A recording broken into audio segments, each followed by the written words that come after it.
Welcome to World Class Bullshitters, the epitome of pop culture. I'm your host, Jeff Hicks, and with me tonight is American Ramrod coach, Kendo Slice. Yes, folks, I am here riding shotgun, apparently, again. So let's rock.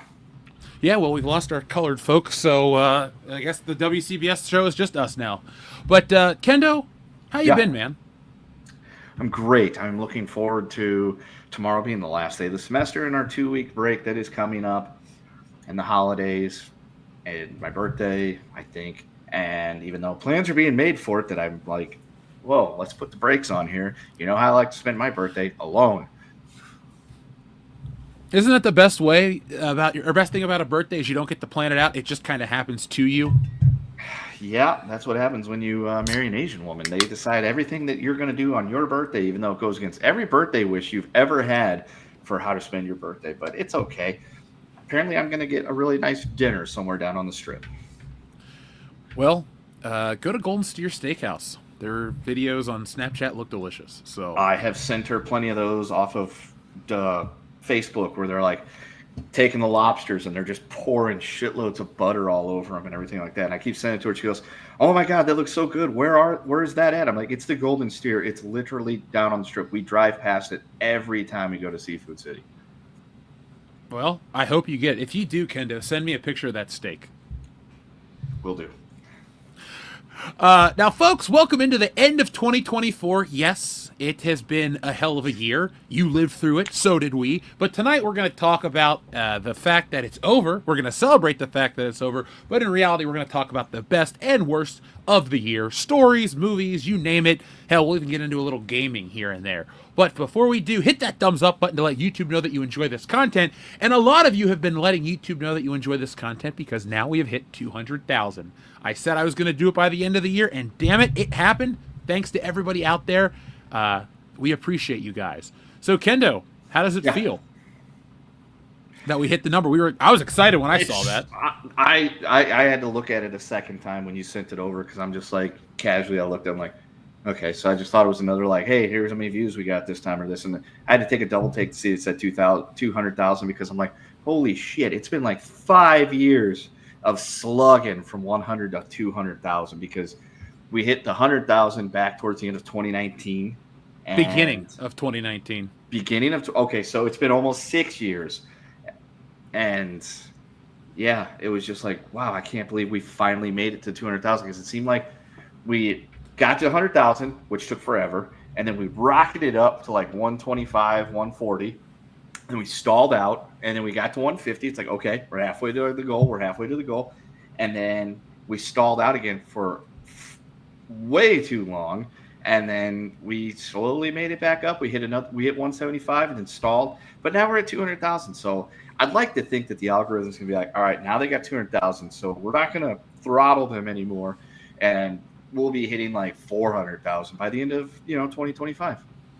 I'm shooting for 300 personally, but I'd like to hit 500. It'd be nice to hit 1 million. Who knows what 2025 can bring us? But folks, just remember, never give up. No matter how much bullshit you have to go through, never give up because it will pay off. So here we are, and we're going to move forward to 1 million. And at that gold play button, I don't know. Like I told you guys, we'll quit at 10 million. So if you want to get rid of us quicker, help us get to 10 million, and then we'll fucking quit. So yeah, there we go.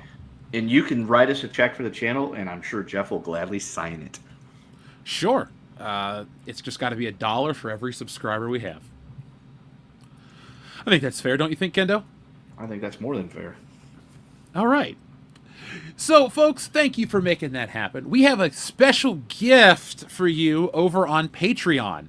Right now, well, not right this second, but tomorrow morning, you'll be able to watch Red One with us. So if you're curious about this Christmas classic featuring The Rock and Captain America and Lucy Liu, well, you won't be curious any longer because we'll have that for you tomorrow. And if you're a member here on the channel, I'll make the audio commentary available since YouTube is a lot stricter on how things work on the internet. But join us for that. Look at my face when I tell you it was an experience. And it was a 2-hour movie. And it felt every minute of 2 hours. Nick and I were not happy watching that one, Kendo. It was not fun. Yeah, I was semi-disappointed that I wasn't able to make that. I had somebody that was on a cross-country journey from back home to sunny California. And They're like, hey, can we crash at your place? Yeah, sure. What time you stopping? I don't know, probably around 7. Okay. And then 7 became 8. And then 8 became 9. Eventually they got here sometime around 9:30. So it worked out, I guess. I got to dodge that bullet, and I got to do something nice for a friend. Well, there you go. Folks, that is on Patreon tomorrow and the membership tomorrow as well. But tonight, we have a lot of stuff to talk about. But before we get into that, quick reminder, housekeeping, we are gone until January 2nd. Now, you'll be able to catch me tomorrow on the Side Scrollers podcast. I'll be over there celebrating their end of the year spectacular, but this is our end of the year spectacular. So we have some special things for you guys throughout the show, but we'll be back on January 2nd with the show, and we'll be back on, what is it, the 7th with the 200,000 subscriber special. That's the one where we're going to go, and it's going to be longer. I'm inviting guests. I'm getting things mapped out because we hit it on Saturday. By the time Tuesday rolled around, Andrew was out of town. We weren't going to do it with just one person. That's kind of lame. You know, it took us forever to get here, so we're not going to just go, oh, here we are, let's celebrate, hurrah. No. We're going to do it world-class style. So pinkies out, people. Get ready for that on the 7th. But we have a word of the day. We're going to check in with you guys. We're going to talk about the Superman trailer and a whole lot more. Hit that thumbs up button to let YouTube know that you enjoy this content. And let's get to the word of the day, brought to us by Shrebels08. The word of the day is Yule Hole. Star Wars, X-Ray shuts her Yule Hole. How Stella got her Yule Hole back. And Superman saves Whoopi's Yule Hole. What's a Yule Hole, Kendo? A hole in a Yule, I guess. So like a wreath? Well, isn't Yule like the log, or is that a Yule log? The Yule log is like a thing, you know. Yeah, it's big, it's brown, it's wood. Yeah, because they got, well, yeah, that's a log. But they got the channel going. I tried watching it the other day because it said Roku channel with Yule log 24 hours. I clicked on it and it was fucking ads for 5 minutes. I'm like, I don't need to see the damn log that bad to have nostalgia for something that wasn't even when I don't even think that was a thing when I was a kid, because I don't even remember watching the Yule log when I was a kid. So we didn't have them. We didn't have a fireplace at my house. Yeah, so Sisterhood of the Traveling Yule Hole, I guess. Jingle all the Yule Hole. To find secrets of the Yule Holes. Or the Yule Hole Sisterhood. There you go, the Yule Hole Sister Club. Stop her, my Hot Yule tub. Hole, shoot. Hot tub Yule Hole machine. Yule Hole driver. It's a good day to Yule Hole. I don't know what that means, but I like it. I don't know. So, folks, send all your Yule Hole titles courtesy of Shrebels08. Shrebels08, thank you for being the word of the day every week here on WCBs. We appreciate you. Our friend Sejorjan with a very generous super chat. Thank you, Sejorjan. Bond girl Gemma Arterton trashes the idea of James Bond gender swap. All right. Finally, someone Bond adjacent says it. We already have female James Bond, that Mylene Hoffman 0091 and Joanna Dark in Perfect Dark. Old school Jamaram. Well, let's get you that button real quick, and then we will talk about your super chat. Thank you very much. Sejorjan, where is my favorite button? Oh, it's right here. Jamaram! All right. So, I agree. It doesn't really make sense to do a female any version. It's just do a different character. We kind of live in a world where it's like, oh, there's not female John Wick, there's Ballerina and John Wick's in it.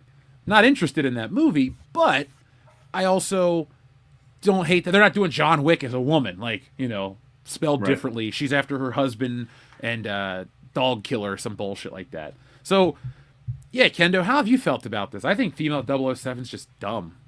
It's always been a terrible idea because 007 is supposed to be a male insert fantasy film where it's like he's doing all this really cool shit like playing with gadgets and spying on the commies and killing commies, which that's always a good one, and getting, you know, hot chicks and has all the coolest weaponry and espionage. It's essentially all the stuff that dudes like go, man, that'd be so cool to do, but none of us would ever actually want to do it because there's a good chance that you'll get caught and probably killed for being a spy. But Bond doesn't because he's too good. He's such a good spy. He goes around and tells people he's James Bond, and everybody knows who he is, and they know he's a spy. But somehow he still tells them. But yeah, a female Bond would never work. Plus, I think they've tried that a few times. Wasn't there that movie like 15 years ago? It was like Salt with. Oh God, that was terrible. what's her name? Jolie, Angelina Jolie was in that one. Yeah, Angelina Jolie, where they essentially tried that, where she was like a female badass espionage something or another, and it just didn't really go anywhere. So I don't know. Girls fantasize typically about different things. You know, some of us sit there and think about how awesome it would be to slay Carthaginians, and others don't. So I don't see the spy thing being for chicks, but that's just me. I mean, they can like it, but I don't know of many of them that sit around dreaming about being a spy. Yeah, I don't like any of those spin-off movies. I'll watch James Bond, and that's about it. So, Mm-hmm. so Georgian, I'm glad that Gemma Arterton said it. I remember a couple years ago they tried to do the Halle Berry Jinx movie, and I was like, why can't we get another James Bond movie? Why do we have to worry about her? She wasn't like Halle Berry sucked. I'm sorry. If you like her, more power to you. She won an Oscar. It's good press and good buzz, but man, was she just forgettable, just like a lot of other Bond girls. I blame Daniel Craig. If he wasn't such a dickhead about not wanting to do the movies and all that stuff, but still being signed on to do them, we would have probably got more Bond movies during the time period of. I was okay. So there's a channel I like to watch called Weird History. They also have a Same channel here. called Weird Food and all that stuff. Same here. And I went down the rabbit hole for reasons of, I guess, just self hate of myself, and watched their weird 2000s the other day while I was at work and after work and stuff. And I think it was 2006 when I watched that. And they talked about how Casino Royale came out. I'm like, that movie, that's almost 19 years ago. So Daniel Craig, in, I guess it'd be 18 years, because didn't the last one come out last year, at the end of last year? 2022. Okay, so 2 years ago. So in the course of 16 years, we got 4 Bond movies. Was it 4? Yeah, 4. Casino Oh, Royale, 5. Quantum of 5. Solace. Okay, Skyfall, Spectre. Spectre, No Time. So we got 5. So that's like one every 3.5 years or so, which I get it. You don't want to oversaturate the market, but shit, in the 60s, Connery was knocking those things out like every year, every other year, and the quality was there because Dr. No was good. From Russia with Love was one of the best ones ever made. Goldfinger is up there. It's not as great as everyone wants to play it out to be, but Thank it's you. still really good. Then you got Thunderball, which is one of the best. You got Yolt, which was a bit odd, with the whole pretending to be Japanese, the volcano thing, which was lampooned beautifully in other movies, and then Sucky Fucky or whatever her name was. And and then it switched over to Moore, but he still knocked him out every couple years too. And in hindsight, the quality wasn't really there, but then again, it was the 70s and weird shit was going on. But Like even key Dalton, parties. yeah, but even Timothy Dalton, he was Bond for like what, 5 years and did 2 or 3 movies. I think it Yeah. was 2, just the 2. And then Brosnan had the role for 7 years, gave us 4 movies, 3 great, or 1 great, 2 really good, and 1 meh. Yeah, Die Another Day is. It was never that great to begin with, and watching it back again, you're like, man, if I could just edit this movie, it could be something good. But I've literally only watched it once ever. yeah, and once is enough. When it came out, I didn't see it in theaters. It was the first. It was the only Brosnan I missed in theaters.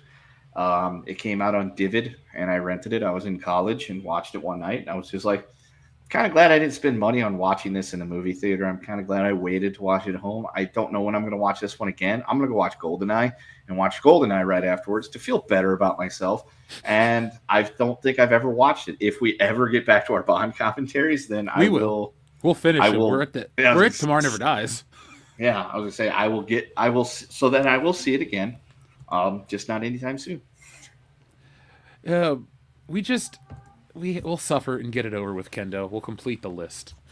Oh, the thing about Daniel Craig is it was 06, 08, 2012, 2015, 2022. It's like there were these bigger jumps because the guy just didn't want to play the role. So I'm glad he's Right. done. Hopefully we get somebody that doesn't hate playing James Bond, and then maybe we'll be able to have more consistency. Because I don't want to, like you said, you don't want to rush them, but you also don't want garbage. So Yeah. Well, whenever you're dealing with James Bond, you definitely don't want to be Russian. no, not at all. So Let's read what's next from our friend Enrique Vasquez. It says, "Congrats to you guys on 200,000, on to 200K more. Yeah. Hope you guys have a great Christmas and Happy New Year. Also, my kid likes Die Hard. Apparently, number 56, please." I'm happy your kid has good taste. Yeah. Kendo, when is your kid gonna watch Die Hard? As soon as I can show it to him. The other day at school, some of the kids there was some kids talking to me before school, and I essentially told them the entire story of Die Hard. Like, I gave them a rundown of the first movie, the second movie, the third movie, what I could remember from the fourth movie, and then I just told them, I was like, then there's a fifth movie, but you don't want to watch that. Yeah. It's interesting to recap movies to people that have no idea that they exist. And then they're like, oh, wait, tell me more. And you keep telling them more. So hopefully the next generation enjoys Die Hard like this generation does. And yes, it's a Christmas movie. And if you disagree, I don't care. There is an advent calendar that I have in the other room sitting next to the tree that my sister gave me that is Hans Gruber falling down Nakatomi Tower, that you move him down every day. And I forgot to move him down yesterday, but he's almost there. He's almost to the bottom. It's almost Christmas. And when he splats on the ground, it's time to start thinking about New Year's. Hell yeah. Enrique, here is your button for number 56.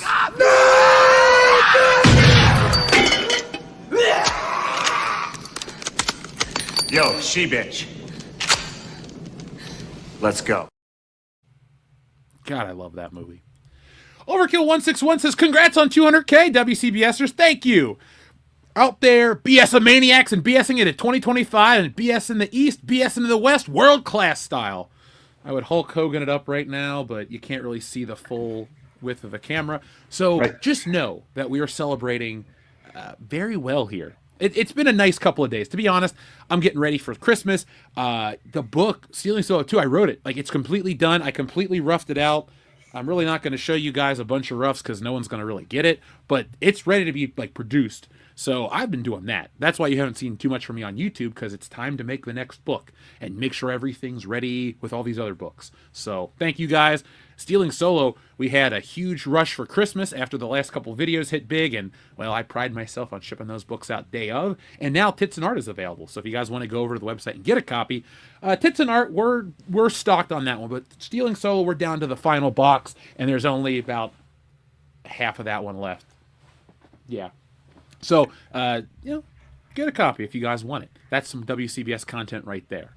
But Overkill161, thank you. If I head up to Emerald City Comic Con, maybe we'll run into each other again. Jim Sterling in a Mankini says, "Merry Christmas, guys. Miracle on Yule Street." I'd watch that. That's a very different movie. I did watch Miracle on 34th Street the other day, and Elizabeth Perkins is a super MILF. She's in that and in the Flintstones. She definitely was. I remember the Flintstones, not for the positive reasons. The McDonald's toys and the Happy Meals was the best part. And the McRib. And the McRib. John Goodman and Rick Moranis in a movie together is always good. The movie wasn't very great, but yeah, Elizabeth Perkins looked good in it. And Rosie O'Donnell did not look like a she-beast yet. No, that's back when she was still human. Yes. She hadn't transitioned into her final form yet. Which is? She-Beast. Oh, okay. That matches our button.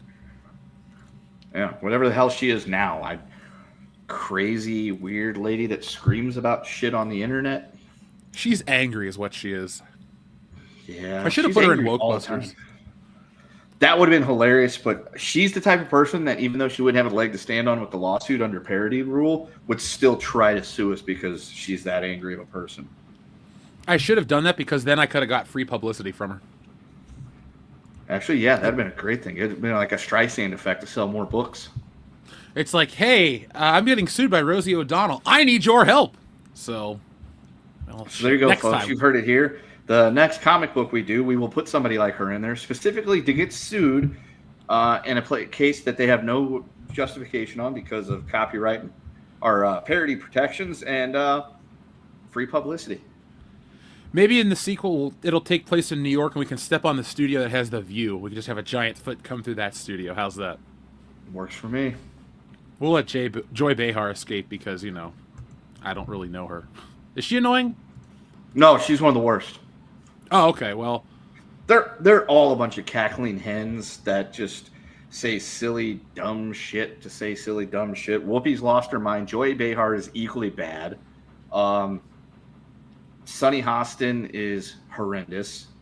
And then the conservative Republican on the show is pretty much spends all her time agreeing with the others and talking about how shitty the Republicans are. So it's like she's just a token conservative that isn't even conservative. At least when they had the one girl on there, she would actually go after him. But the other one, she just agrees all the time. She's like, yeah, I agree with you. Trump is terrible. And it's like, wrong audience. But then again, I don't watch The View. I watch shows where people watch The View and then tell me about The View. The only time I watched The View intentionally was the day after the election.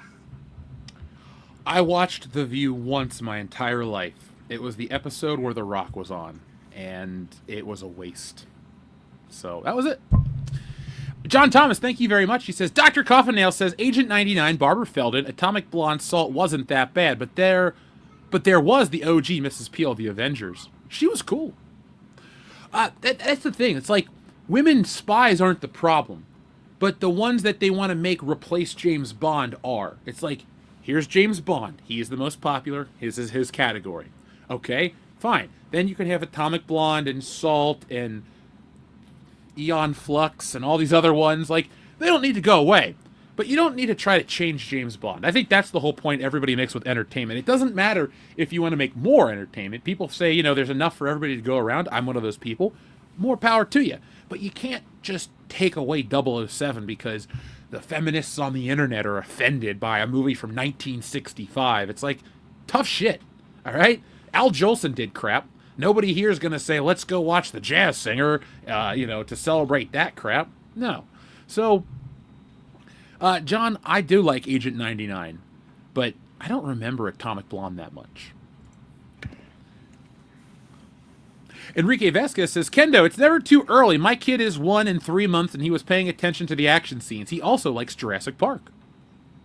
Yeah, I can buy that. We'll be watching Die Hard when Christmas time rolls around in a couple of days, so he'll get a chance to see it.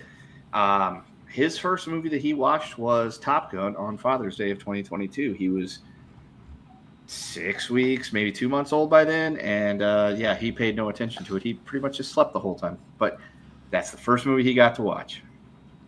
Isn't it great, though, that he at least slept through it and didn't make any noise? That helped. That helped a lot. But, I mean, it's not like he would have ruined the movie for me. I've only seen it like 2,500 times, something like that. Yeah, that's me with Back to the Future or Star Wars or Beverly Hills Cop. Oh, so let's introduce Chocolate Thunder himself, Mr. Dion Green. Hey, Terminator Dark Fate is finally over, folks. All right. Yeah, that was the movie that I was watching, Terminator Dark Fate. Because obviously not only is it a testament to the complete and utter perfection of what is the Terminator universe, but also it's a fantastic family. It is. It's a story about life and love.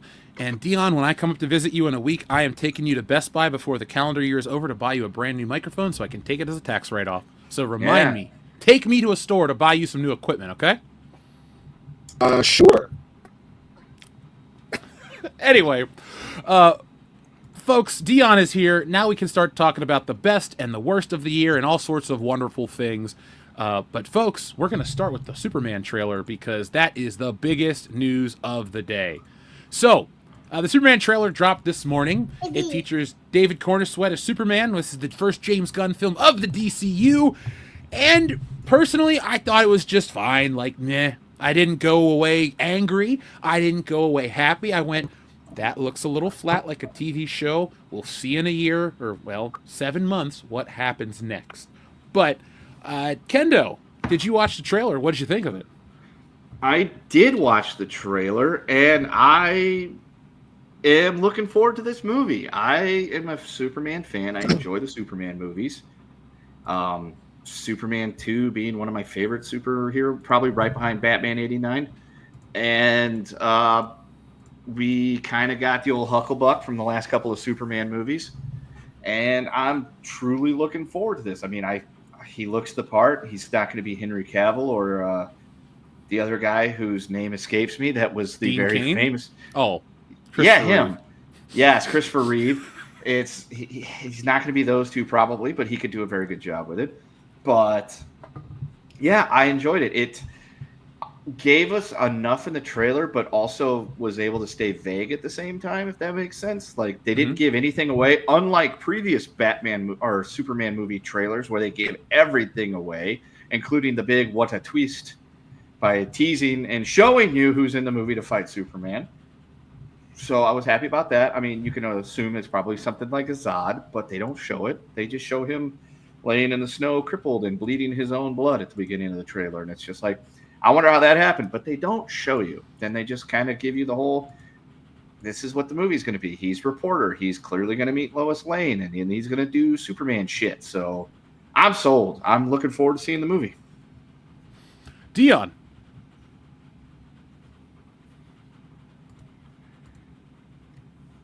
You're muted, buddy.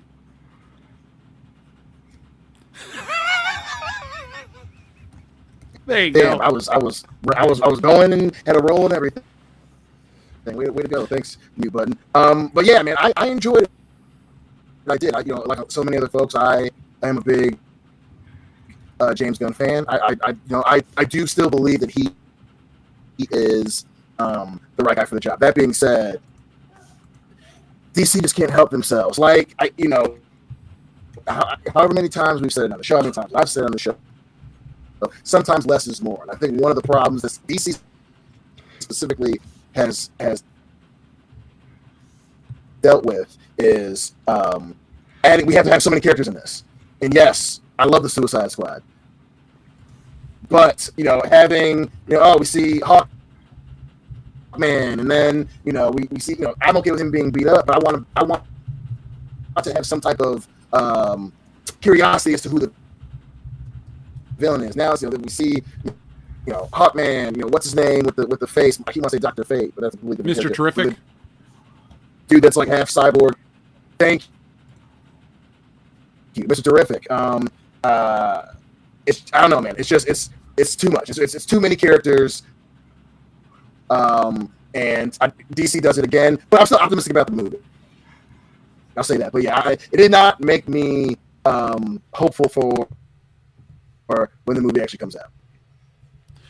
So, folks, we have a couple questions we're going to talk about. We want to know what you guys think. So please let us know right now in the chat what you guys thought of this trailer. So I'm going to ask you guys if anything stood out in particular. Like I said, I didn't feel a lot. I wasn't angry in any way. I wasn't thinking to myself, oh, man, Zack Snyder did it better, because I'm not. I have eyes. Yeah, ever. Come on now.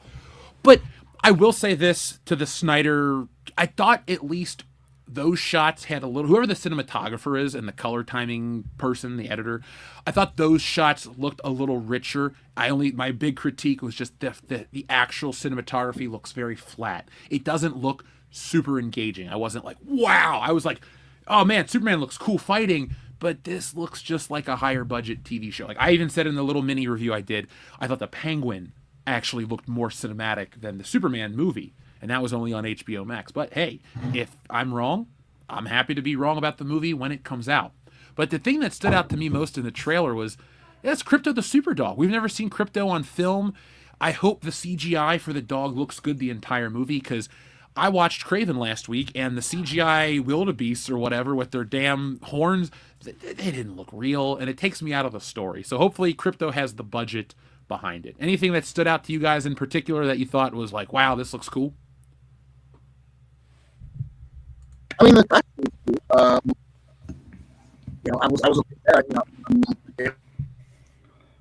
everything looks cool. I mean, outside of Terrific's whole getup, I'll say it looks cool. I'm optimistic about that. Other than that, shots and stuff, seeing Krypto looked kind of whack. So I'm not super excited about how they're going to explain Kryptos in the whole thing. And it was seeing this First Society come out of the ice. I guess we'll get a quick rundown of how he gets there. So I mean, that shot looked cool, but other than that, man, yeah, not a whole lot looks really cool. Kendo. Honestly, what stood out to me, and this is going to sound extremely corny and lame, is the fact that this looked far better than any Superman trailer we have seen since ever that I can Yeah, think in our of lifetimes. in our lifetimes, and that I didn't watch the trailer and go, all right, I mean, I guess I'll see it. I watched the trailer, I was like, all right, I'm definitely going to go see this movie. I will figure out a way to get the wife and kid home and go see it by myself, or find somebody to watch the kid and the wife and I will go watch it, or something along those lines. I will actually make sure I go see this in theaters because, again, just the fact that the trailer had a bunch of stuff going on, but also left a bunch of stuff out and did not give us everything. Because, like, I mean, the Batman versus Superman trailer, I was like, all right, cool, we're gonna get Batman versus Superman. Then they gave us Doomsday in the trailer. I'm like, okay, so there's gonna be no surprise in this movie at all, and Superman's gonna die and all that other stuff. So yeah, and then I mean, I I'm just excited because it looks like we're gonna get a really good Superman movie. That's what I want. I do like Superman quite a bit. I don't go on about him like I do Spidey, but Superman, there was a small window of time in the 90s where Superman was my favorite. I loved Batman, and I got into that cartoon, but when I started watching the Lois and Clark show, or I would rent the Christopher Reeve film, or I'd go to the library and rent, comic books of Superman. Like, Superman was the superhero that I would always gravitate towards. I mean, I remember for my 5th birthday. No, hold on. It would have been my 6th or 7th, because it was 95, so it would have been 7th. I went and got the Man of Steel toys at Toys R Us. I took the birthday money I had. I bought Superman, Doomsday, Superboy, you name it. I had to get them all outside of the car because Superman doesn't need a car. But I've always enjoyed the character. Even when I used to rent the video games like Death with Superman or Justice League, I always played as Superman. So I really want this to be epic. I want to believe a man can fly again. And I'm gonna go see it day one. Kendo, since this is a summer release, she'll be out of school. Let's go try to all get together for this on the night of. Let's make that like a really big one because it's Superman and he deserves it. What day is it coming out? July 11th. I should be back in Missouri, sans family during that time, so I can definitely make it to come visit and do that because I won't have to hustle back because we're suddenly moving in 4 days like last time. So I'm in. All right. Dion, same to you. We'll get Nick involved. And by the way, folks, if you're wondering where Nick is, Nick was ready for everything, but his internet dropped this afternoon, and because of the holiday rush, tell him the real story. He got rounded up by INS and sent back. Which is funny because he'll be right back in the morning since he's from here. Yeah. They just confused him with somebody else. That happens a lot. Folks in the chat, tell us who you think we would get confused for, celebrity-wise. I mean, obviously, when I look at Dion, I go, man, there goes Anthony Mackie down the street, like my friend from college. Kendo, you are... What was that, Dion?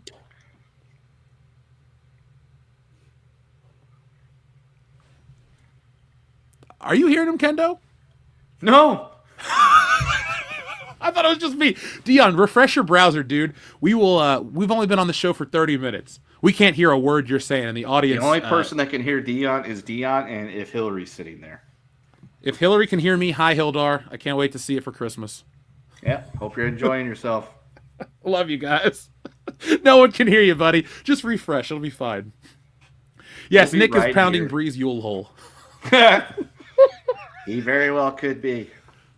Yeah, 'tis the season.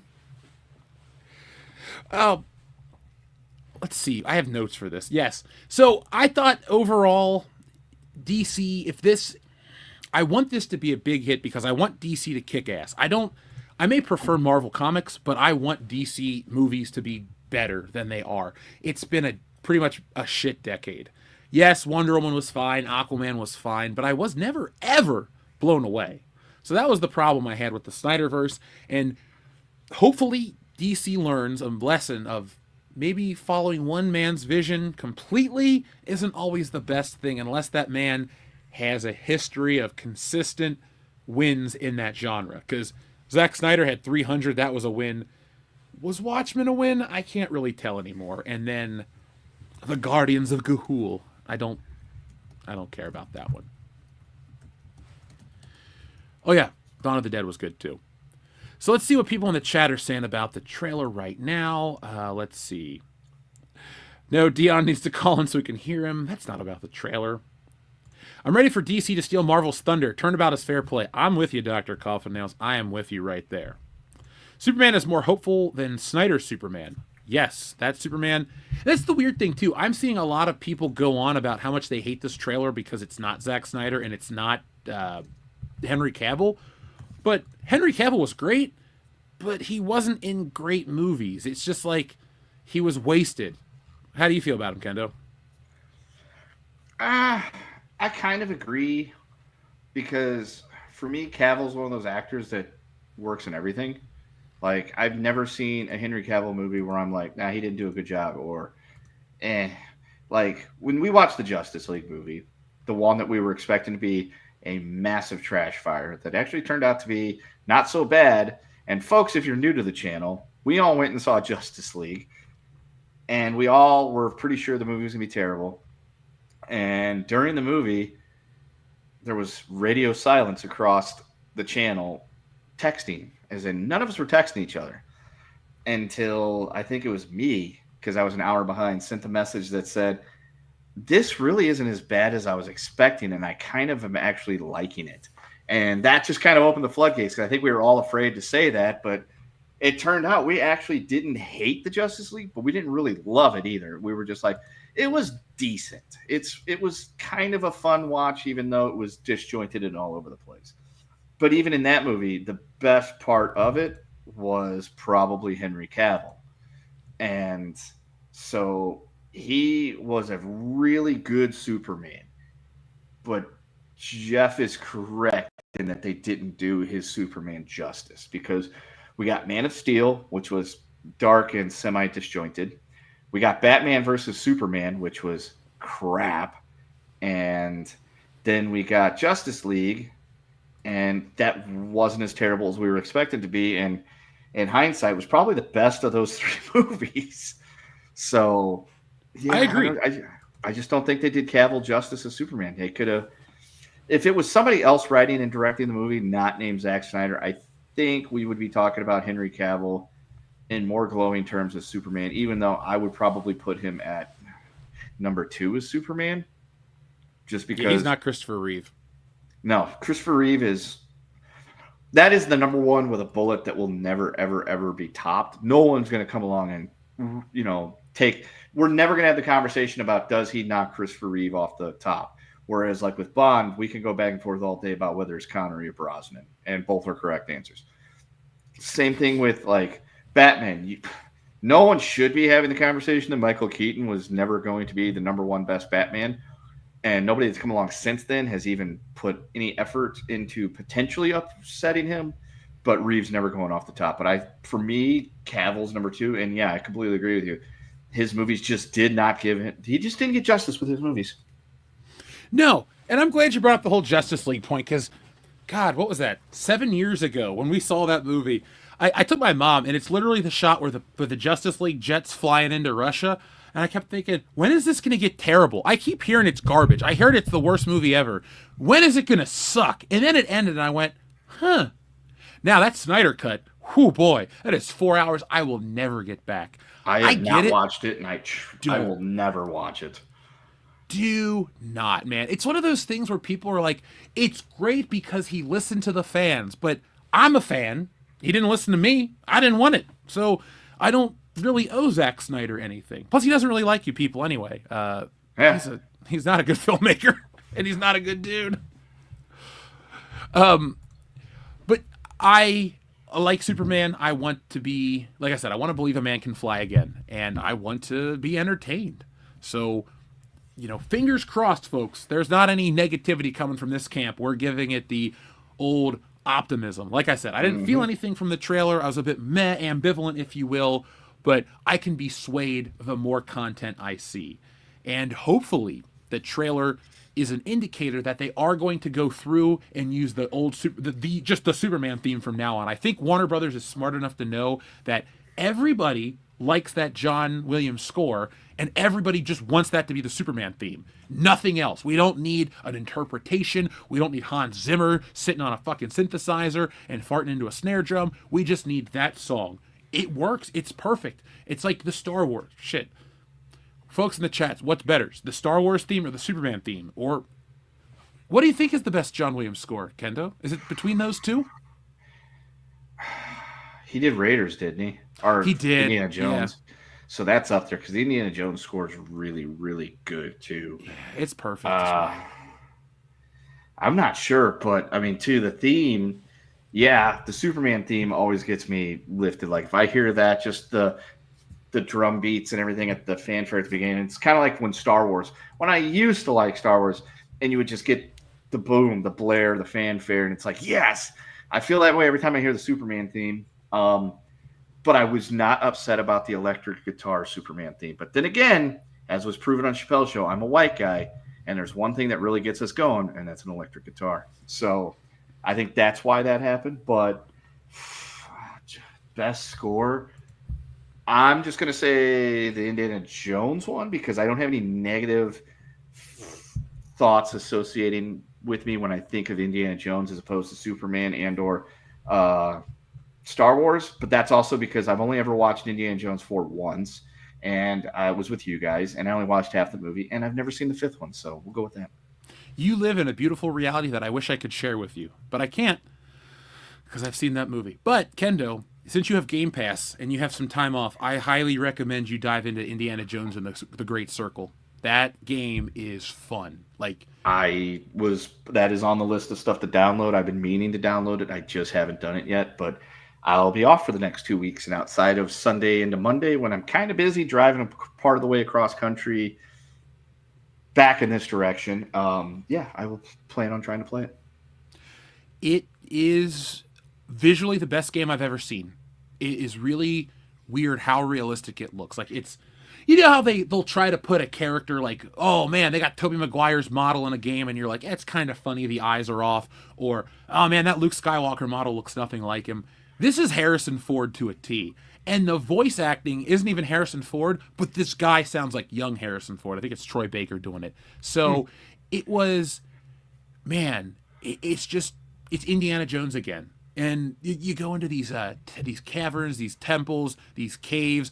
You're fighting all kinds of Nazis and fascists. It's fun, man. Like, the only complaint I have is you can only fight minimally. It's meant to be like a puzzle-based but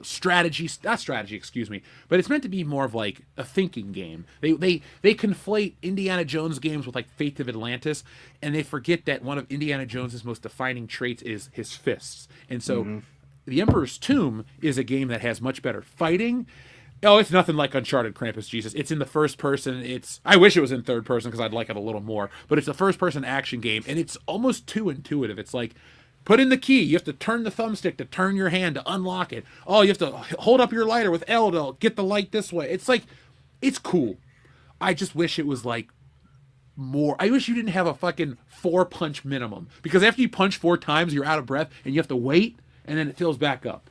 Like, I just want to be able to spam the punch button like Indiana Jones does when you beat the shit out of Nazis. Which is always a good time. Yep.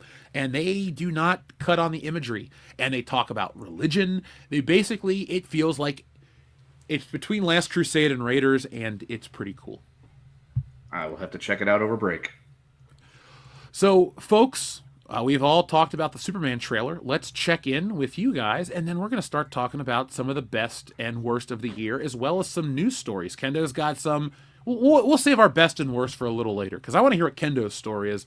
Thank you, Breadman Productions. Like I said, folks, we'll be back on January the 7th with an actual celebration of 200K. And like I promised you guys, I will do a long stream. So early next year, I will just sit down and say, this is the stream I promised you guys. We're going to talk about anything and everything. I'm going to get a couple cases of water, some snacks, and we're just going to stream all day, and we'll have guests pop in and out. So that's something you have to look forward to next year as well. Yes. But thank you to everybody who's joining us tonight. Hit that thumbs up button if you don't mind. It will help us out. Xavier to God. Rate these Superman villains from least to favorite. Luthor, Zod, Doomsday, Brainiac, Bizarro, Cyborg Superman, and Darkseid. Do you need a minute, Kendo, or would you like me to go? Well, with that said, that is something I also enjoyed from the trailer, was that clearly Lex Luthor is in it, and it's not Jesse fucking Eisenberg. Yeah, man, he was garbage. I get that they were trying to go for like a Zuckerberg thing, but when your bad guy is trying to be intimidating and like gives you a lollipop or brings you a bottle of piss, that's stupid. You cannot Snyder talk your way out of that. That man was an idiot. Like, I want to know what idiot at Warner Brothers was like, that's a great idea, Zach. Let's put it on film. Glad you're fired too. I'm going to say Cyborg Superman at the bottom. Then I'm going to go Doomsday, General Zod, Bizarro, Brainiac, Darkseid, Lex Luthor. That's my order. All right. Mine is Cyborg Superman. Then Bizarro, Brainiac, Zod, Darkseid, Doomsday, Lex Luthor, and then Otis. Otisburg? It's just a small little place, Mr. Luthor. You know, even though he's technically not the villain, I really like Richard Pryor from Superman 3. Yeah, he was fun. Dude, Superman 3's got my favorite part when he's up on that building and he's like trying to explain what Superman did and he gets on the skis and he flies off the side of the building and never mind. That movie's stupid, but I like Superman 3. It's so much fun. It is a guilty pleasure fun watch. Plus, Superman 3 was also referenced in Office Space when they were talking about stealing the pennies from the cancer kids. Damn, it feels good to be a gangster. Can you believe that movie's 25 years old? It's still relevant today. It is 100, because there's shit that would happen at work every once in a while where I'm like, this is 100% out of Office Space. I love Mike Judge. That is the one celebrity, not the one, but that is one of the celebrities I'd like to meet the most. Maybe I'd learn something from him because all of his work is good outside of Extract. I like it all. Yeah, he's almost batting 1,000. He's up there. He like King of the Hill is great. Office Space, fucking Idiocracy turned out to be a prophecy film. I'd like to meet him too because I think he'd actually be one of the few people that's actually cool to talk to, that's famous, that would probably give you the time of day. Now, I could be wrong. He could turn out to be a total raging asshole, but from everything I've read and heard, he seems like a cool dude. Well, remember, I was friends with that lady out west, and she always sang Mike Judge's praises. She said what a nice guy he was to everybody that worked on King of the Hill. So I like to, and Greg Daniels too. So I like to imagine that he's just chill, because like you're an animator, you've won at life. Beavis and Butthead has been out for 31 years at this point, and he's still in the like Mike Judge really never fell out of favor with anybody. John Thomas, thank you very much for your very generous super chat. John says, Jeff, I sent you a tweet just now. 1, a guy recreates Ray cutting the lightsaber or TIE fighter with a lightsaber. And 2, a new horror movie about unicorns getting even. Paul Rudd, Jenna Ortega. YouTube is getting dumb censoring. Let me check out your tweets. While I'm looking at those, Kendo, 5 years ago today, we were watching The Rise of Skywalker. I did Camp say Kidney. it was something. Yeah, good old Camp Kidney. That was actually kind of a fun little place to hang out. Next time, when do you want me to rent another place so we can all get together? For Superman in July. I mean, if you want to, I'll make it happen. I mean, we could. Like I said, as far as I know, our plans for the summer are school ends on the 23rd. My last day to report's the day after Memorial Day. And then it's going to be hang out here for a few days and relax. Then we're going to go on like a little family trip. And then from what I understand, I have like 4 weeks to myself to go back to home and just hang out at Camp Kendo. So I could squeeze in a weekend trip out to, that area of the country. Okay, so John, I just watched the Instagram post you sent me about the guy recreating the scene. That is incredibly well made.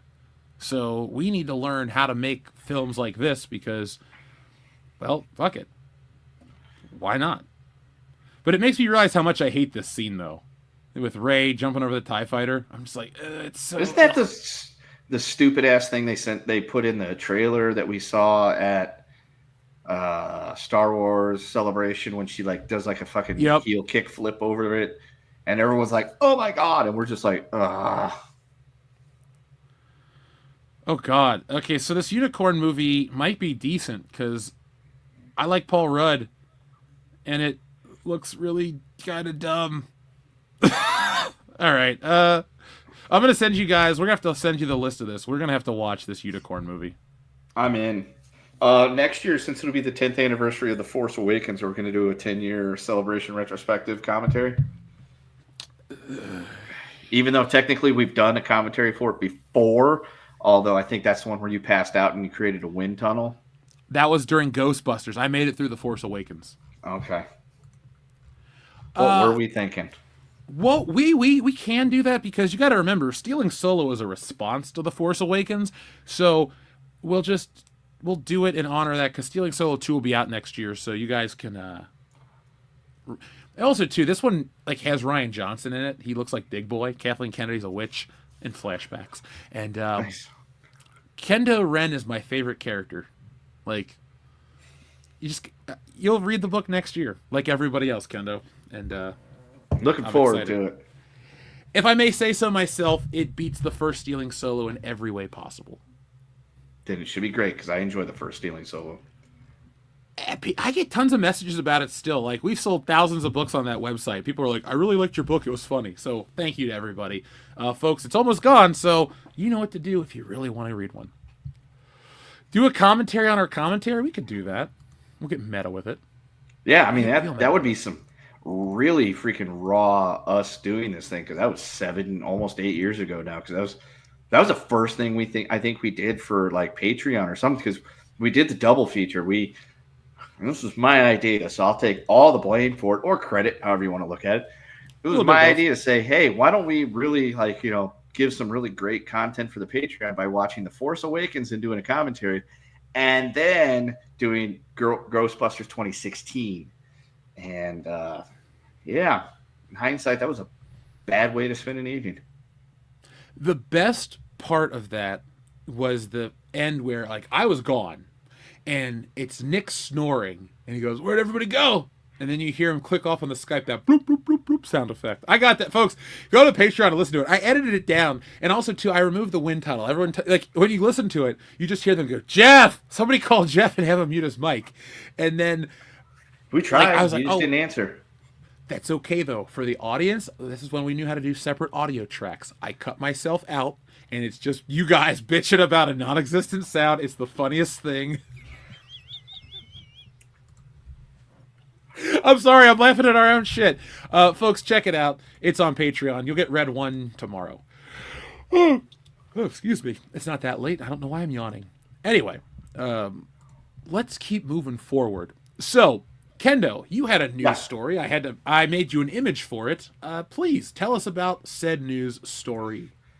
So when you put this thing out and said for us to bring our favorite news story of the year, I was racking my brain. I'm like, what happened this year in the world of news that wasn't presidential election involved that was quite entertaining? And I kept looking through things. I found some funny stories about, and I was actually going to send you the thing to video clip it, but it was a rugby player getting tackled by a deer, which was funny. The bridge getting ran into and collapsing in Baltimore, which led to really wonderful conspiracy theories. But then I realized, I'm like, what is the one thing that has been celebrity involved, which has just been the epitome of everything that has been pretty much thrown out the window in the last 6 weeks since a certain day in November when people went and made their voices heard. And it came back full circle to Rachel Zegler. And so my favorite story of the year is just the dumpster fire, the horrendousness that has been this Snow White movie that we've been talking about now for nigh on almost 3 years because it hasn't come out yet. And then it seems like every chance she gets, she says something completely stupid. And I think that's why I picked it as my favorite story, because this is a case of a young celebrity who doesn't know any better. And essentially she's like Brie Larson on steroids when it comes to saying dumb things to not only alienate the fan base and alienate people from watching her movie, but also to show that she really doesn't have a whole lot going on upstairs, which after I read that she was half Colombian, half Polish, that made a lot of sense. So yeah, that's why I picked that as my favorite story, because as her last big blow up being about the election results, as Dion likes to quote Michael Jordan, Republicans buy shoes too. And she essentially came out and told 50% of your fan base that I hope you suffer and are miserable and I hate you. And it's like, that was probably the wrong move to make. And so that is why that was my favorite story of the year, because we have our new favorite self-unaware, idiotic person in Hollywood. It's going to be a bright career for Rachel Zegler. People are going to see her face on the internet and go, oh no, what'd she say? And they still won't go watch her movie.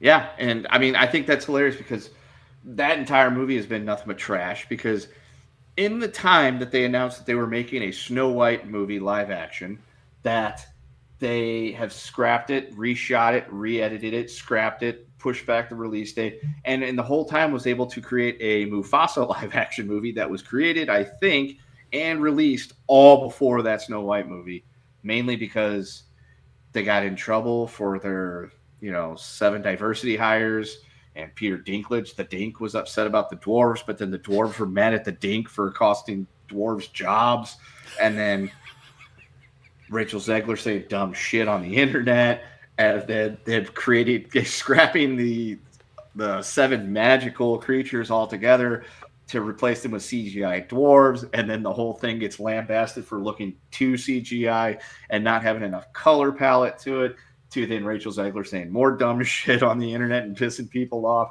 to a movie that very well could have been a license to print money for Disney, turning into something that's most likely going to bomb harder than Hiroshima and be completely just a loss of finances at the box office, is everything we love to say about Disney. It was 100% semi-self-inflicted, and I just love it. It's just hilarious.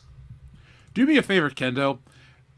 Pull together a list of that entire saga, so when that movie is about to come out, I want to have a video we'll make that just recaps every dumpster fire, every moment of somebody putting their foot in their mouth, and then it all kind of leads up to, and then this is what happened, and then we'll all kind of just laugh at its expense. So I can do that, because I think I read earlier that the movie's supposed to come out in either March or May of 2025, so that's something I can bring to the table for our President's Day Spectacular. yes, we're going to celebrate President's Day, folks, spectacularly. So make sure you join us in March or May or whenever it is. Dion, I know this is Yes. off the cuff, but any stories catch your eye this year that just stood out to you in terms of like, what the fuck? I mean, that is a good one. That is a good one from Kendo. It has been hilarious. There's just so many good ones. I especially with it being an election year and everything, there's so much silliness going on. I've been, especially the last few years, plural, super obsessed with just anything Kanye related. So early in the year, where the news had kind of broke, and it was, especially all the Kanye memes came back out after him and his current, well, not current anymore, the wife splitting up, and then hit one of his doctors getting outed for illegally selling like antiseptic gas and stuff to people, and just seeing when everyone's trying to be holier than thou, and obviously all the hula that Kanye brought up last year, it was just so funny seeing everyone just kind of be like, oh my god, he's crazy, but and the conversation about Kanye, what he can say and what he can't say, and how the same networks that were talking about the presidential election are also mentioning Kanye West and his drug dealer, fake psychiatrist, and him breaking up with. It was just very funny, like the whole how it was still semi-relevant after this dude has just been a wackadoodle was great. That made me laugh. That almost made the election year bearable for me. I went down a rabbit hole when I was coming back from Milwaukee earlier this year about Kanye West and about the drugs and about the gas and the teeth and all this crap, and like how he had people on his payroll that didn't even exist. Like he was just burning money. Like I'm surprised Kanye made it to the end of the year. I'm just putting that out there. Like when we do our Deadpool draft, I might put him as my dark horse. I don't wish anything bad on the man. I just don't think he's going to make it. You're not wrong, man. You're not wrong. I not afraid to admit that I also was like, yo, we might hear that news about our boy from the Shy, doing the thing. So I'm with you, man. I was worried about Kanye. I was just imagining him doing something, and then that meme of him being like, "Gotcha," like that, just. I was like, man, but I'm with you. I am very surprised that he's going to make it 2025. He'll be walking with Jesus if he doesn't pull that shit in. Like, I'm just putting that out there right now. Shoot, it's going to be more than a song. It's a good song, too. That's the messed up part. Can you believe that's almost 20 years old? Don't see. You didn't have to say that shit. I'm older than you by almost a little over a year, so believe me, it hurts more. I was gonna make a joke about my knees hurting, but it doesn't hurt, or they don't hurt, so I'm lucky. Give it time. I like how Kendo's now younger than me, and Dion. Yeah. You guys have any goals for 2025? Personal or professional? Just in general. Well, I mean, we talked about the goals for the channel of getting to like 300, 400,000 subscribers, but like Dion knows this because him and I were talking about this the other day. And folks, I would love to have your help on it. Antonio Brown, who has made a resurgence on the X machine, he is doing a thing now that he calls Cracker of the Day. And my new personal goal is to become an Antonio Brown Cracker of the Day. So, folks, if you get the chance, go ahead, screenshot me here if you want to, or you can pull one of the pictures off the website, whatever you need. Tweet it at Antonio Brown and let them know that you want me, Kendo, and you can tag me in the tweet to be the official Antonio Brown CTESPN Cracker of the Day. Kendo, you're my cracker of every day. Well, he's also released a thing where he's going to do like a Cracker of the Year award. And so now I'm like, maybe I got to freaking up my game because why be the Cracker of the Day when you can be the Cracker of the Year? We're just going to start saying that all the time now. Or you could just anoint me that. Be like, here, everyone's favorite Cracker of the Year, Kendo Slice. Fine. Is that what you want your new intro to be? You want me to make you a t-shirt, Cracker of the Year? I mean... Just double check and make sure that Antonio hasn't got the license for that yet. I'll call our lawyer. I'll be like, hey, yeah, man, can you check the copyright pool to make sure we can get Cracker of the Year with Kendo's face on a shirt? As crazy as hell as Antonio Brown is, he also isn't really dumb when it comes to marketing himself. So I feel like there's a chance that Cracker of the Day may be an Antonio Brown copyright thing. So, yeah, you might want to get the lawyer on that. Yeah, but here's the best part. Just double check. If he didn't copyright it and we pull the rug out from underneath him and copyright it and he owes us $1 every time he tweets it, I think that's how we make bank. It's like, look, I want a house. Dion needs a boat. Kendo needs a new pair of shoes and a Huey. Like, we need to get that copyright game going. So that's right. That's how I enter my dad Murtaugh phase is stealing that copyright from Antonio Brown. God rest his translation Twitter account. Promise me one thing though. Promise me this, Dion. You will never celebrate your birthday when your family rolls into the bathroom while you're in the tub. Like that's the weirdest part of Lethal Weapon to me. I was like, come on, man. Like they didn't even knock. The one downfall of us getting older and things like certain movies becoming older is that I always remember that making me weird as a kid. Like, why? Like, let him get out the bath. Don't be hugging on me when you in the bath, Dad. Ugh. Speaking of fatherhood, the audience has been asking, have you retrieved D2 back from outer space yet? I did. Luckily, there was a fool who had some emeralds, some chaos emeralds. I had to whip them up real quick, go and grab D2 outer space, and now we back home.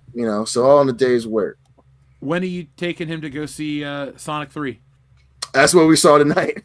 Oh, nice. I didn't realize you were late. My bad. I wouldn't have said anything. No, you're fine. You're fine. I'm family first. I totally no way forgot about the show at all. So, but that was why I was late. Was we went and saw Sonic 3. Their little hearts exploded. They well, you know what? Since you went out and did that, let's talk about Sonic 3 real quick, man. How was it on a scale of 1 to 10? And what did you think of it compared to the other two?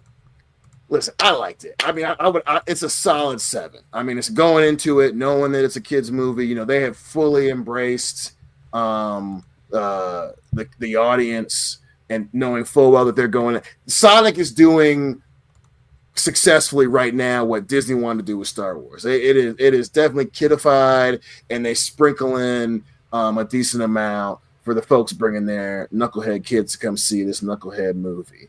And there are definitely some serious moments there. It obviously has so much of the kidified, the characters and the dialogue and the goofiness. But they sprinkle in some serious notes that bring it up to a 7 for me. So, and then of course Jim Carrey is his at most Jim Carrey-ness.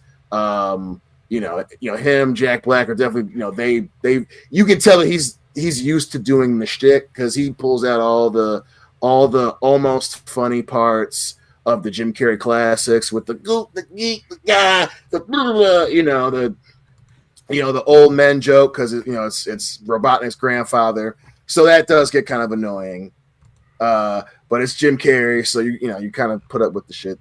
But overall, yeah, it was enjoyable. It was fun. Then you have the kidified lesson at the end, which was fine. But it is good, and then it does look good. I mean, this is definitely a far cry from the Sonic that first released the footage of what he was going to look like. And compared to I don't think it's the best one. I'd still say the first one is still the best one. But it's in this. It was made in the same vein as the second one, where it's enjoyable. They make sure that you hear a lot of Idris Elba's voice, which is fine.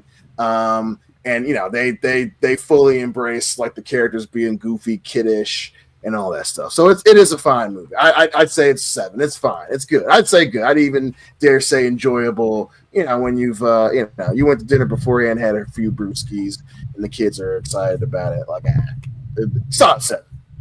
Well, then I'm happy that you went out and saw it, and I'm glad you had a good time with the family. And I'm glad the kids liked it, because look, I know Sonic is technically was created for our generation to watch and play and all this shit, but it's just for kids these days. I don't still watch Sonic or follow it, but I'm glad they liked it, man. Yeah. I'm glad I bought them Sonic the Hedgehog Christmas presents, so I don't feel like I'm out of the loop.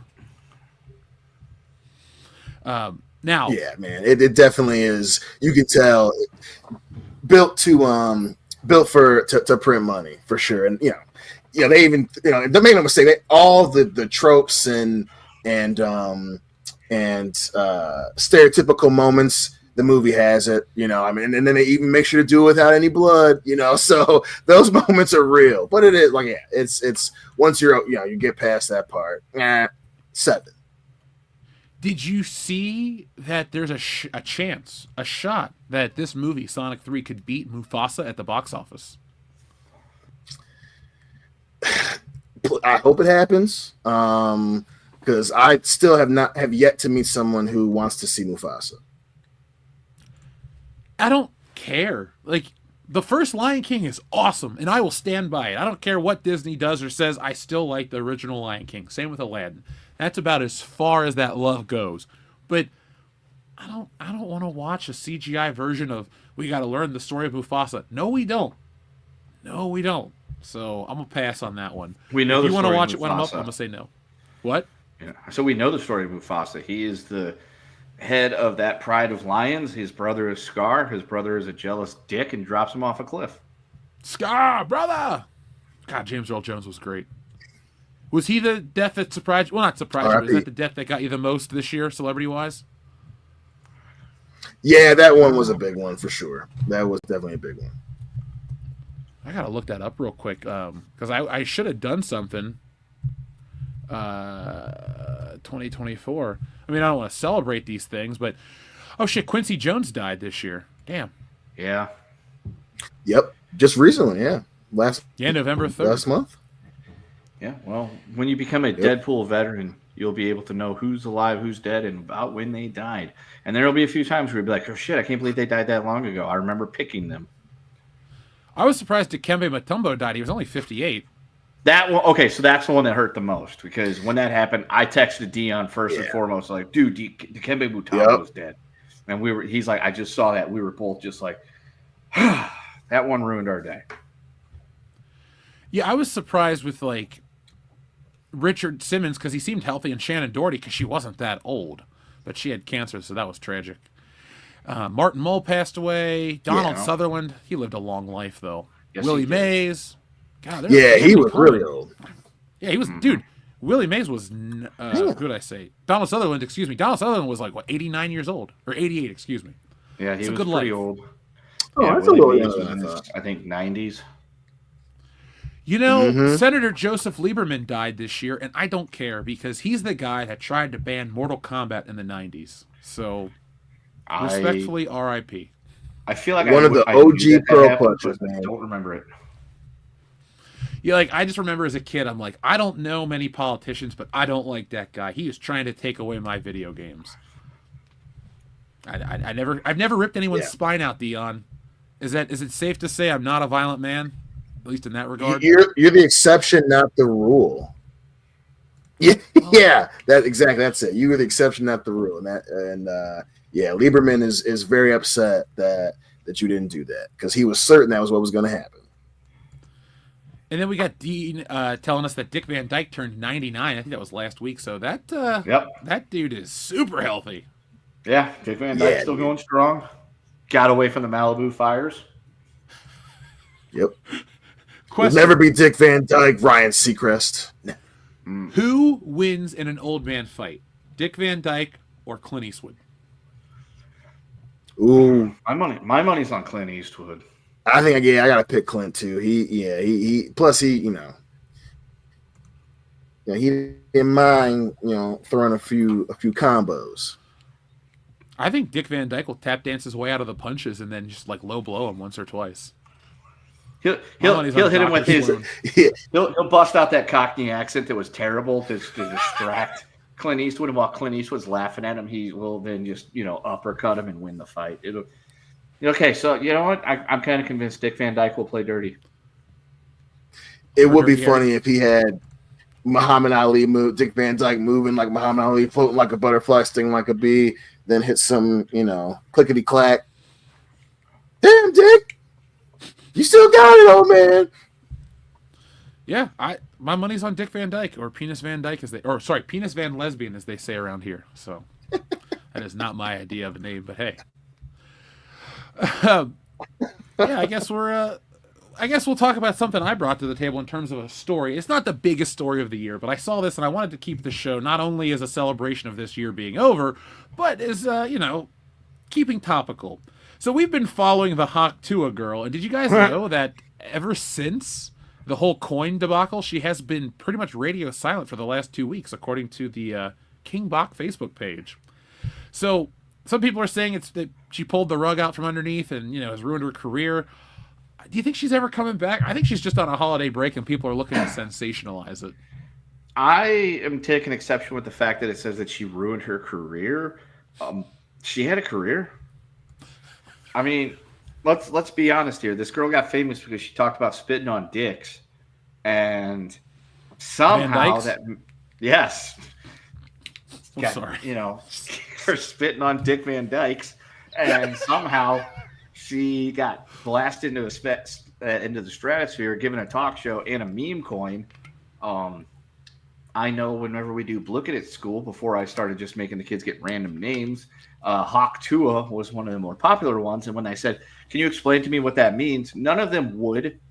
And that's why I wouldn't let them use it.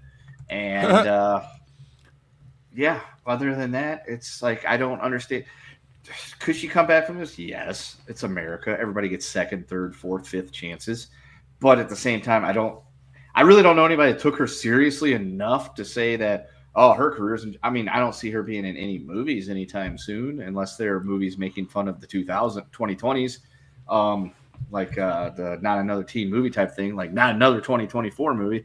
What would that be like if we were to make that for real? It would be like a meme video on times. YouTube. I don't want to do that movie, but I think 2025 will top 2024, and then maybe we'll have to make that movie. Yeah, it's possible. I just use this as to exemplify the fact that we live in a really dumb timeline, and well, easy come, easy go, but WCBS is that constant, right, Dion? We're the constant. Damn right. Yeah, we're not going to sell you a meme coin, and we are definitely not going to hop to and spit on that thing for you. So you got that going. Yeah, our We will audience give is you a mostly podcast. dudes We will do that. We will give you a podcast. and books. It'll be, yeah, it'll probably be far more informative. I can confidently say it'll be more informative and goddamn sure more entertaining than a talk to a podcast. So You sure you don't want me to get some low-level porn stars for next year? Like, we just ask them a bunch of asinine questions, like, so what's your favorite breakfast cereal? So for starters, you say that, but knowing our audience is very heavily male, I think that could actually work. Should we I get feel Gianna like- Michaels for next year? I mean, I feel like she's one that's hit the wall hard enough that we should be able to get her. So She was my favorite for many, many years. I feel like we could get that. So I don't think saying that we would be bottoming out by getting porn stars on our show to ask asinine questions is a thing. If it was male porn stars, then yes, I would say that's bottoming out. Power bottoming out, possibly. I don't think we're going to do that next year, folks, but you can just imagine that we did, and let's just move on like we didn't. Yeah.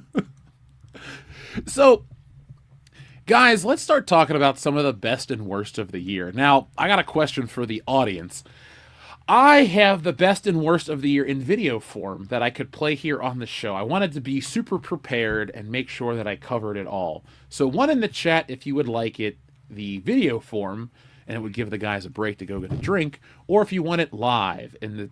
Okay, so Kendo wants it video form. Number 2 counts for, I'll read the list and then the guys could comment. But you can comment on it afterwards. We no can matter comment what. after the video.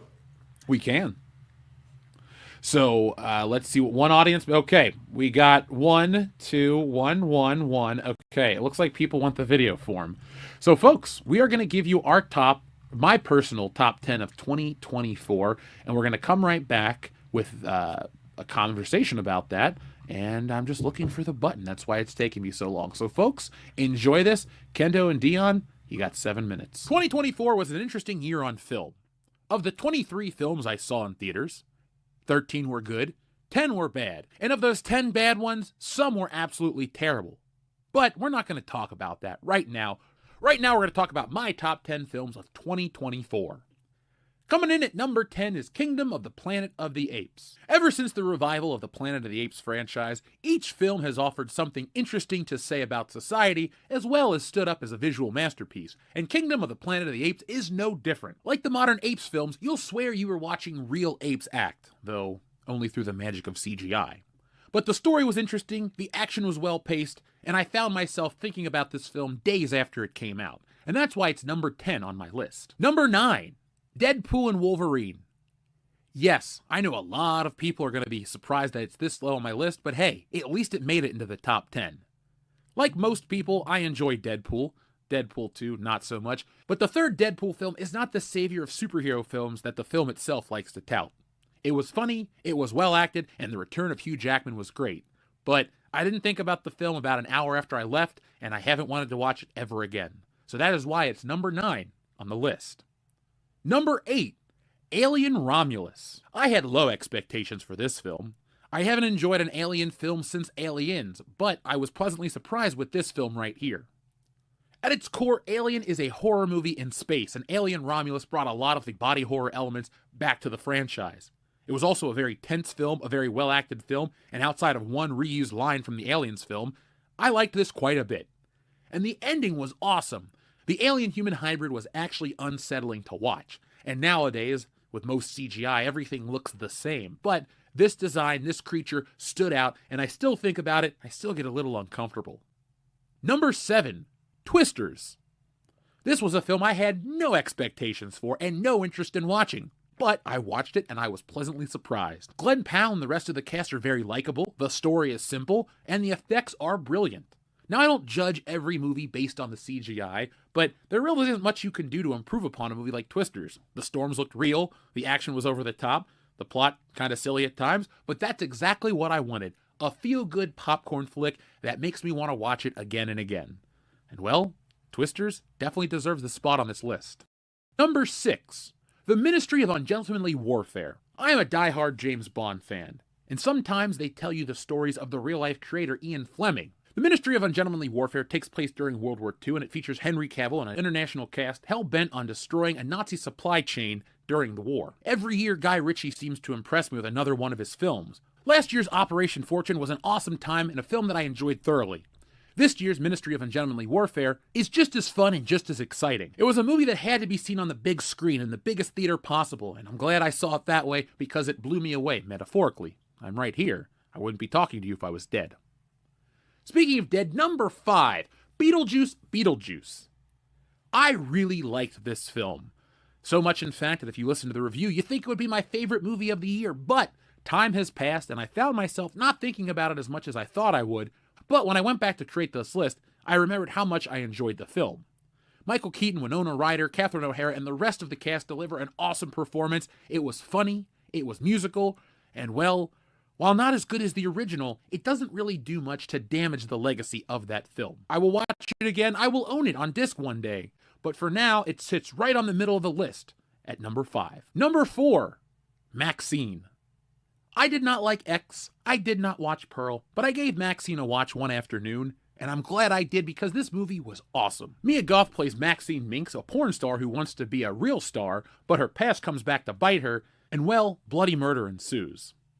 The backdrop of the 1980s really made Maxine stand out. Last year's Cocaine Bear did not maximize its 1980s setting, but Maxine did, and that's why it stood out so much. Number 3, Dear Santa. I didn't expect to love this movie like I did, and it's very rare that you find a modern Christmas classic, but Dear Santa is just that. The film stars Jack Black and a couple of actors you probably haven't heard of, but that doesn't matter because this film is about a kid who suffers from dyslexia who writes a letter to Santa Claus but doesn't realize he writes it to Satan. The premise alone sold me, the trailer was great, and well, when it's made by the guys that made Dumb and Dumber, you know it's going to be funny. Jack Black delivers. This is one of my favorite Jack Black roles of all time. Not only is it funny, but it makes you feel good, because the kid who wrote the letter to Satan by mistake has a heart of gold, and it turns out that he wants to use his wishes for good instead of evil. The kid's incorruptible, and well, I won't spoil anything else for you, but I highly recommend you watch it. This is a streaming movie, it never had a theatrical release, but that's okay. It doesn't feel cheap, it doesn't feel small, it feels wonderful, and it's now added to my list of top 10 favorite Christmas movies of all time. Number 2, Beverly Hills Cop Axel F. If you know me, you know I love Beverly Hills Cop. I have a shelf in the collection dedicated to nothing but the film. And so the countdown to this film was on here, just like the heat. I could not wait for Beverly Hills Cop 4 to drop. I texted friends, I texted family, I upped my Netflix subscription to 4K so I could maximize the experience, and I was not disappointed. Beverly Hills Cop 3 is not a good film. It left Axel Foley in limbo. When an iconic character goes out on a bad film, the whole franchise just feels sour and not really worth going back to.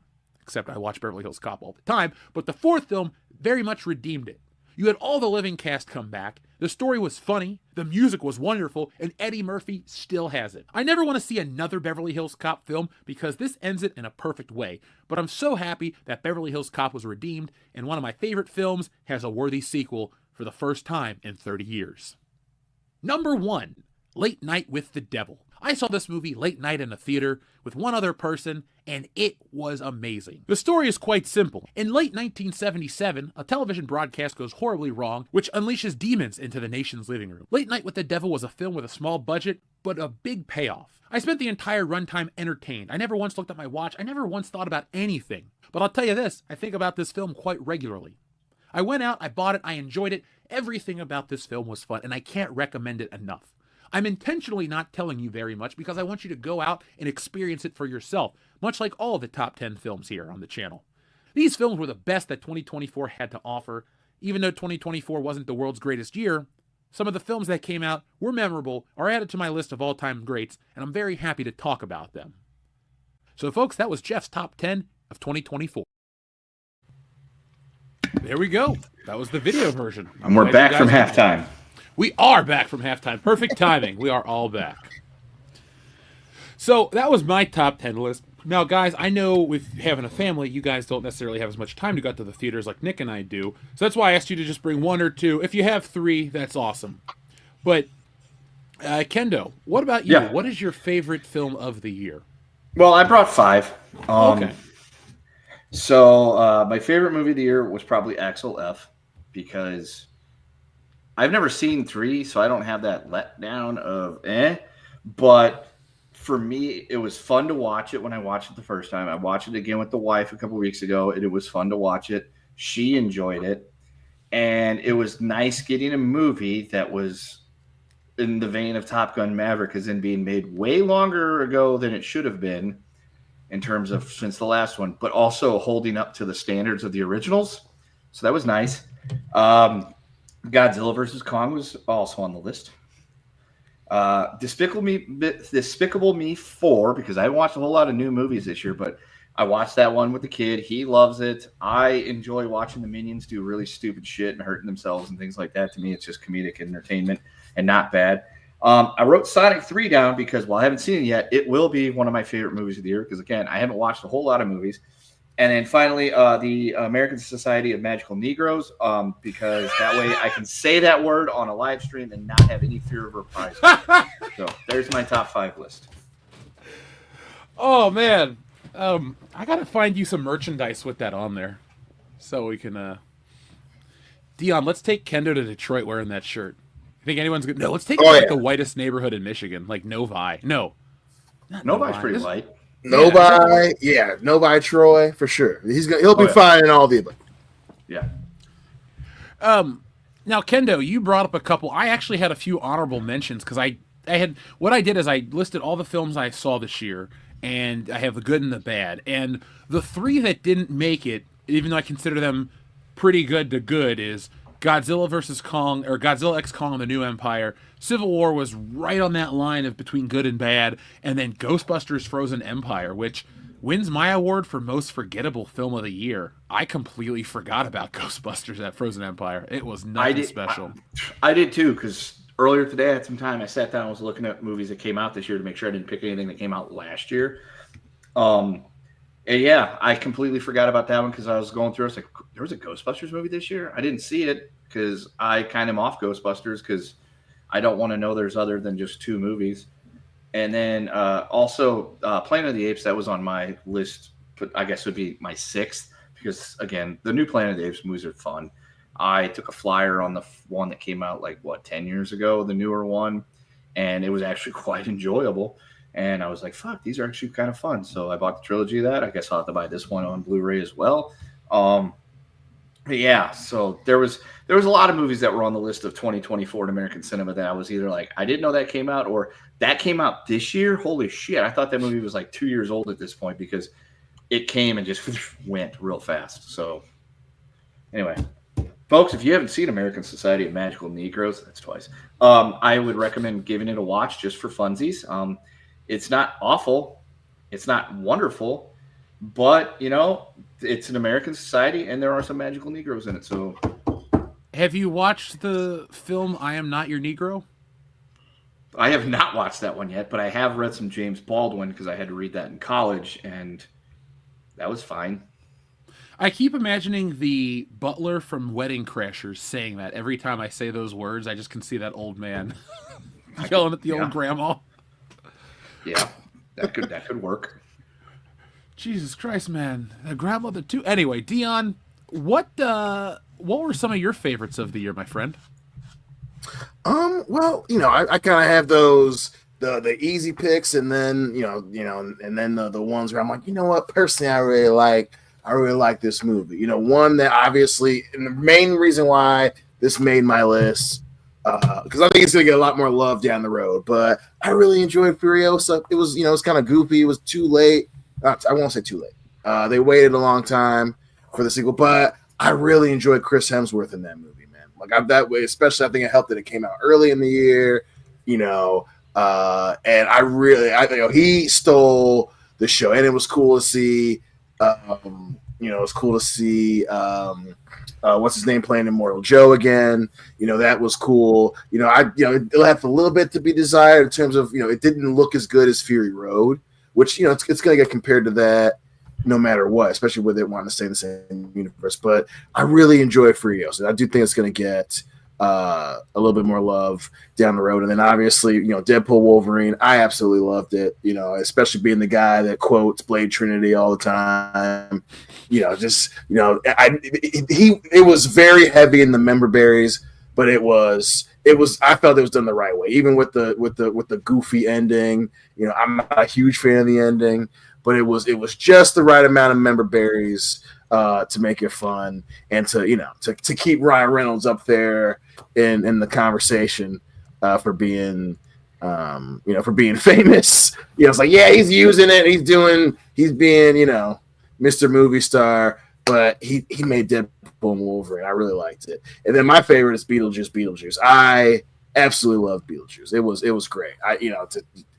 Keaton still got it. I mean, last few years he'll do something and it'll remind everybody. And Beetlejuice is in, and even seeing Winona Ryder, even she's older, you're like, damn, I'm glad she was in this. And obviously, even though they went with the teenage kid storyline in the background, which I'm never a huge fan of. It was the way that it develops and why you see who's this kid that her daughter's talking to. That I enjoyed that little twist a lot. I really did. So yeah, number one this year for me is Beetlejuice easily. I am happy to hear you say that. I loved that movie when it came out, but like I said in the video, I just haven't really thought about a lot of these movies outside of Late Night with the Devil. Like, that's the one, like, if I see a picture of it, I go, ooh, yeah, that was awesome. But Beetlejuice was great, man. I love that movie. I gave it an 8. I really enjoyed it. So, Clone Geek, I'll talk about The Crow a little later in my bottom of the year list. But, no, folks, let us know in the chat what some of your favorite ones of the year. Now, I saw some people mentioning Godzilla -1 was last year. I'm late to the party. I still haven't seen that. I'd like to apologize. I need to watch it. Have you watched it, Dion? Oh yeah, I watched it. I watched it when it opened over here in the at least in my market of the Midwest. So Hillary and I loved it last. I think Buddy, I talked we're in about the same market. We live 5 Well, hours I apart. don't know why you didn't see it, fool. What's wrong with you? What's wrong with you, man? That's the point. I was what's wrong busy with Korean shit. I was busy. I don't know what the fuck I was doing. Right? Yeah. Korean just didn't have time for all that, and shit. Yeah, no, I don't know why you saw it then. Yeah, man, that's crazy because I know we talked about it at the end of the and I think it's getting re-released in January. Hillary was just reading me an article about that. Promise me when I come up to visit next week that we will attempt to sit through Madam Web very inebriated because I guarantee you're gonna laugh for 90 minutes. I promise. I'm still mad that I didn't see it in theaters. I'm glad you didn't see it in theaters because I want to sit there on your couch where you're in that chair going, what?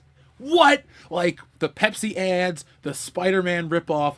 These girls can't act. Like it is a glorious dumpster fire of a film. I love Madam Web for all the wrong reasons. Yeah, you should, man. That's why I was so adamant about seeing Craven, because it was made even better. There were moments where they'd say something, and I look over at Hillary, and she'd just be like, "What are we doing right now?" And it was worth it. Like I am so excited to see the fallout from this shit. And Madam Web, man, especially from the jump, that trailer was hilariously terrible, and it's just like, man, Dakota, who is making these choices for you, boo-boo? Dude, I'm sitting here thinking, I'm not going to spoil anything for you because I want you to get the full impact, but it's like, since you saw Craven and you saw Venom 3, imagine, like, if Craven was actually poorly acted. Because I'll give Aaron Taylor Johnson credit. Like, that, okay, folks, I'm just going to spoil it for you. Craven pops up on my list only because I needed 10 movies to fill a list of the bottom of the year. Craven's like right in that, like, if I'm being honest, it sits on like that layer of skin that's completely just like, it's safe. It ain't that bad, but it's not good either. Like, it's, you saw it. It's not special, but he's good. So I got to give him credit, but it is a movie by definition. Thank you. It is a movie by definition. Can that be your catchphrase for 2025? Heck yeah. It's a movie by definition. We're coining it for the show. What we'll do is we'll put right what we right gotta next do to Honey Dick. Yep. Yeah. 100%. Let's check in with the audience right now because we have some super chats that rolled in. Oh, well, there goes Dion. Can Dion answer my Superman question? Xavier to God, as soon as Dion pops back in, we will. There we go. There he is. He's back. Dion, our friend Xavier to God wants you to answer his super chat question from earlier. Rank the Superman villains from least to favorite. Luthor, Zod, Doomsday, Brainiac, Bizarro, Cyborg Superman, and Darkseid. Ooh. Oh, see, now I know why he wanted me to answer it. He did that. Xavier, you did that shit on purpose. Okay. Damn, that's a good one. All right, least to greatest. All right, rip off the Band-Aid here. And this is only by the rules of the question. So least to greatest. I gotta go with Lex right now. Not because, again, I'm not saying that he sucks. I'm just saying from that specific list. And I love Lex Luthor as a villain. His relationship to Superman. Even though I do enjoy when they dabble with, he's a genius, but it's more like because he's just crazy obsessed with Superman, and I do enjoy that. But for me, on this particular list, he's at the bottom. Next to him, I love me some Doomsday, but Doomsday's right above Lex. The thing that Superman's afraid of, he's a very simple member of the Rogues Gallery. But everyone knows, like, hey man, Doomsday will whoop Superman's ass, and that's why he's always one of the favorite of villains in general. But yeah, he's next to Lex. Above that, Bizarro. He's just a lovable dummy, and he just happens to have a lot of the same powers as Superman. It's just fun. I love to root for him, even though he's a villain. And I laugh at the backwards S every time. It's stupid, but yeah, it works out there for that one. Then I gotta go Brainiac. I do love me some Brainiac, but and I love the whole supercomputer aspect and collecting things. And I was a big fan of Injustice 2.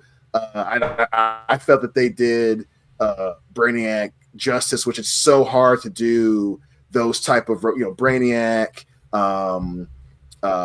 Ultron, it's very difficult to do those characters today realistically where they're not cartoonish, and when Brainiac's done well, he is done very well. Next to Brainiac, Cyborg Superman, I love Metallo.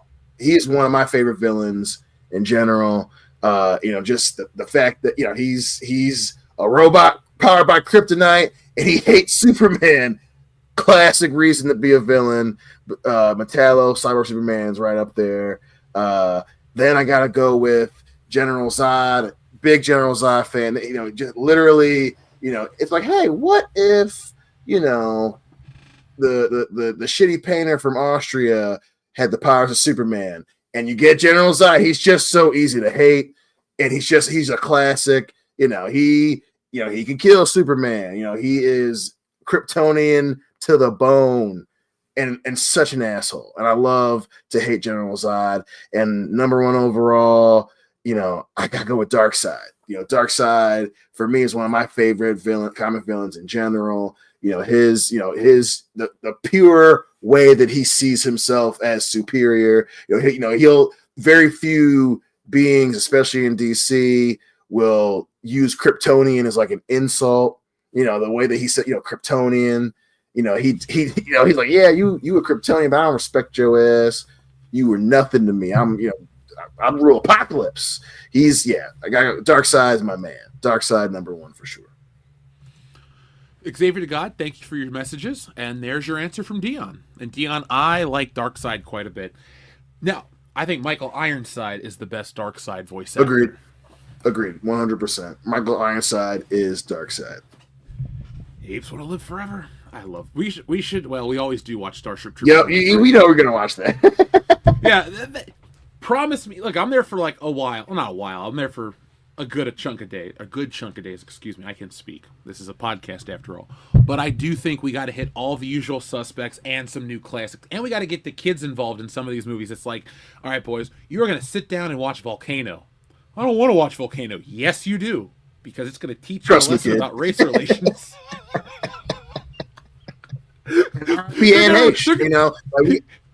When she was still alive.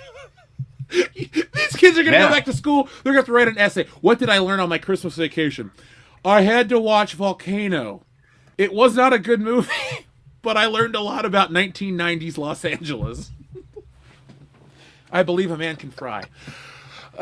Xavier to God. In the course of an emergency manager in a huge city, they will divulge volcanoes if they just pop up. The part that kills me every time is the guy on the subway and he's carrying the driver and he's like, "Get him!" and he tosses the dummy and it's clearly a mannequin. And then the guy just melts. That's Drew Carey's brother in the Drew Carey show. Yeah, where he's just like slowly melting into the lava. Ah, ah, ah. Like if you could. And the other guy's the best friend from the George Lopez show. That's right. I used to love that show. Master Marlboro says, goal for 2025. 2 chicks at the same time, man. Lewis, I love you, man. I think that's where does he rank in terms of best Office Space characters, Kendo? He's got to be up there. Oh, yeah. Okay, so, I mean, Peter's obviously the best because every one of us can agree and somehow identify with Peter. For me, number 2 would be Milton. Yeah. And then I guess Lewis would be 3rd because we can also identify substantially with Lewis. There's a white collar and a blue collar version of all of us. The white collar version of us I've done both. I can identify with Peter as a white collar version, and I can definitely identify with Lewis as the blue collar version. Now that I say that out loud, it's 25 years since the movie came out. And I think that's the most profound thing anybody's ever said about that movie is that Lewis and Peter are the exact same character. They're just 2 sides of the same coin, the blue collar and the white collar version. Folks, you heard it here first. This is, if you see any videos about this, I don't care if they were made before this came out. I had the idea first, but yeah, definitely Lewis. And then what's his name? Samir. Samir. Not going to work anymore. He's great because he's so naive, but at the same time, he is essentially every immigrant that I've ever worked with. The whole just put your head down and get the job done because it's better to have a job here than a job back home. And then Michael Bolton. Michael Bolton, I've known a lot of people that were the not employed in an office versions of Michael Bolton back home. So, yeah, I'll go with that. That guy is so angry. I love it. Enrique, we will read yours as soon as Dion comes right back. But while we wait, I will press you your button number 46 right here. Say his name and he appears. I believe in Joe Hendry. It's been a while since we had a Joe Hendry sighting. I know. And in the WWE as well. Yeah. Maybe he's busy. I think he's going to show up at the Rumble. He very well could show up at the Rumble. Maybe that's why we haven't seen him. He had to go back home, and he's just gonna come back when it's time for the Rumble. Wave your hands from side to side and say, "I believe in Joe Hendry." So prestigious. I'm a fan. I like him. We'll wait for Dion to get back. Xavier, here he comes. Dion, you have a message from Enrique. FMK, Ooh. Dark Fate, The Crow, and Craven. Ooh. Dang. Give me. I'm gonna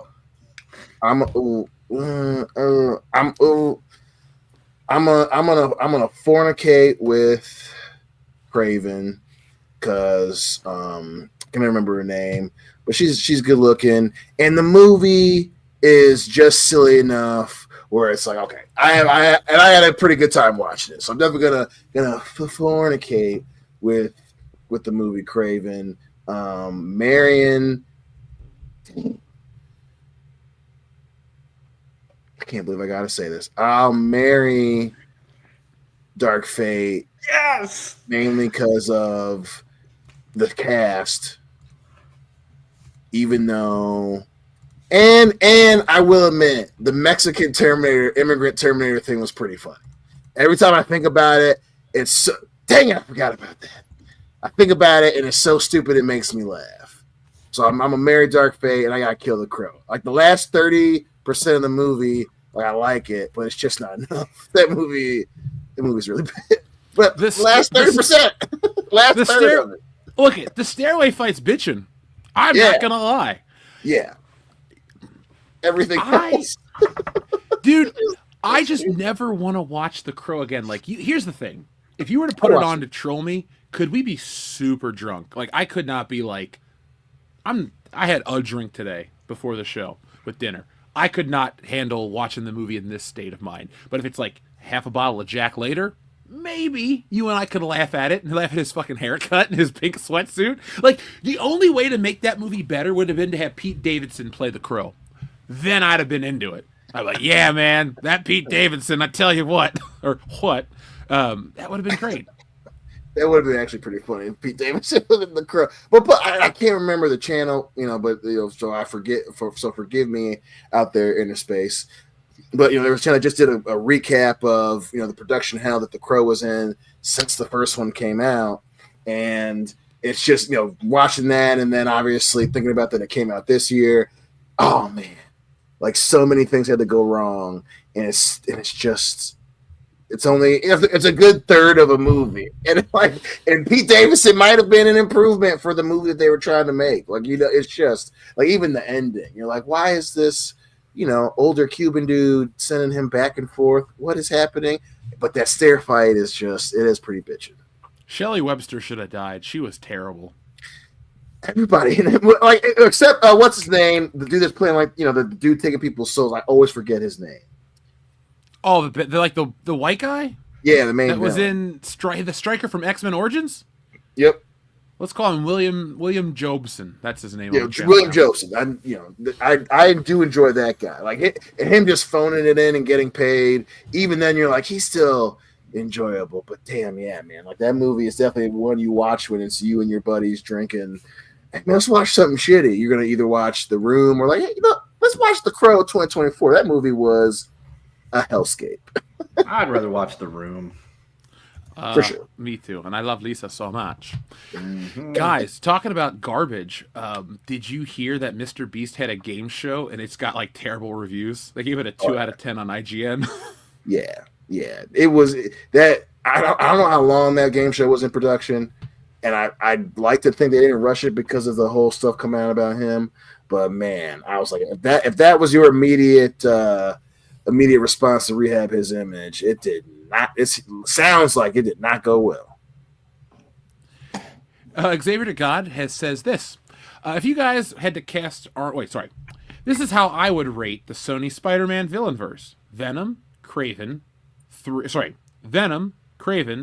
Let There Be Carnage, The Last Dance, Madam Web, and Morbius. I will rate it as, this is entertainment value: Venom,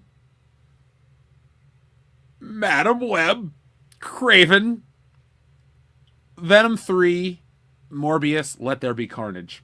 I'm sorry, but man, I hated Let There Be Carnage. I love Woody Harrelson. That dude's great, but I did not like that movie. That was one of the only ones I actually liked, man. That's another tough list. I mean, if I gotta go, best to worst, Venom for sure. Let There Be Carnage would be my next one. Craven, Last Dance, Morbius, and Madam Web. Mainly because I haven't seen Madam Web yet. But yeah, I like Let There Be Carnage. Definitely, you can tell that it had bits of Sony in there, but you can tell that they were also like, we have to make this one good because Tom Hardy's in it. Which they eventually completely shot themselves in the kneecap with The Last Dance. But yeah, man, I liked Let There Be Carnage. Even though like Screech was in it, though, I was like, we could do without her. It could just be Cletus Cassidy. This is from Xavier to God as well. I'm only tired. If you guys had to cast Arnold Schwarzenegger as a Spider-Man villain in a live-action movie, which Spidey villain would you cast him and why? Easy. I would cast him as Tombstone because he looks like Tombstone. You give him that Terminator haircut, and all he's got to do is act as like a tough guy. So that'd be very easy. Or you could go Doc Ock because that's what James Cameron wanted to cast him as. What about you guys? Tombstone's a good one. I think I gotta go with Tombstone, dude. Like he would, and then especially Spider-Man fans obviously love Tombstone. But people forget just how good of a character Tombstone is, and he would be perfect for. I gotta agree with that one, man. Am I allowed to destroy universes and make him play Mr. Freeze in a Spider-Man movie? Yeah, I'll allow it. Okay, then that's what I would do. I'd be Well, like, we'll you're going give to play Mr. dinosaurs. Freeze again. You're going to play Mr. Freeze again with all your stupid one-liners, and you're going to do it with Spider-Man instead of Batman this time. Is he gonna say "surfs up" again as he jumps off of his rocket ship?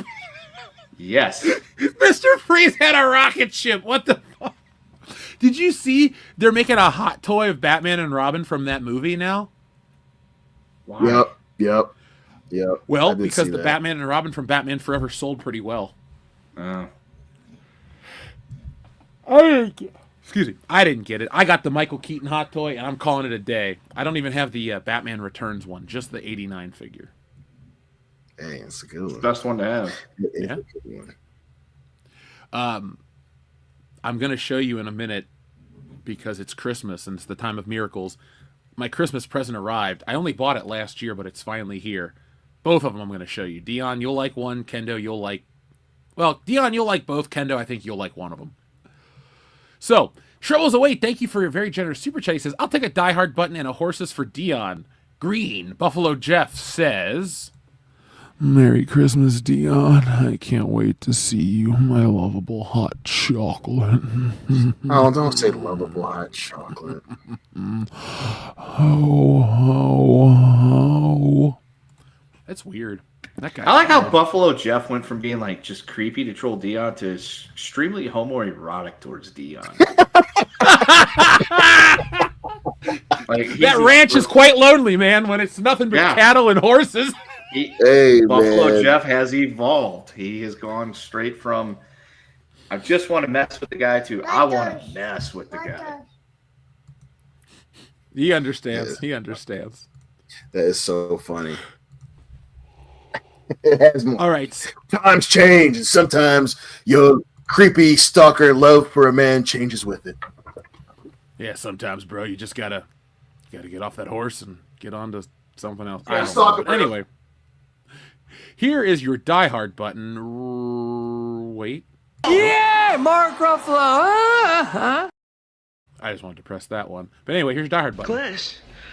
Who gives a shit about Glass? Who the fuck is this? This is Deputy Chief of Police Dwayne T. Robinson, and I am in charge of this situation. Oh, you're in charge. Well, I got some bad news for you, Dwayne. I'm not the one who just got butt fucked on national TV, Dwayne. Oh, that Argyle. Yeah, That's on the list. I was about this close for this weekend to being just like Saigon Ace Slick in my house yet again. I was in junior high, dickhead. And here's the other button.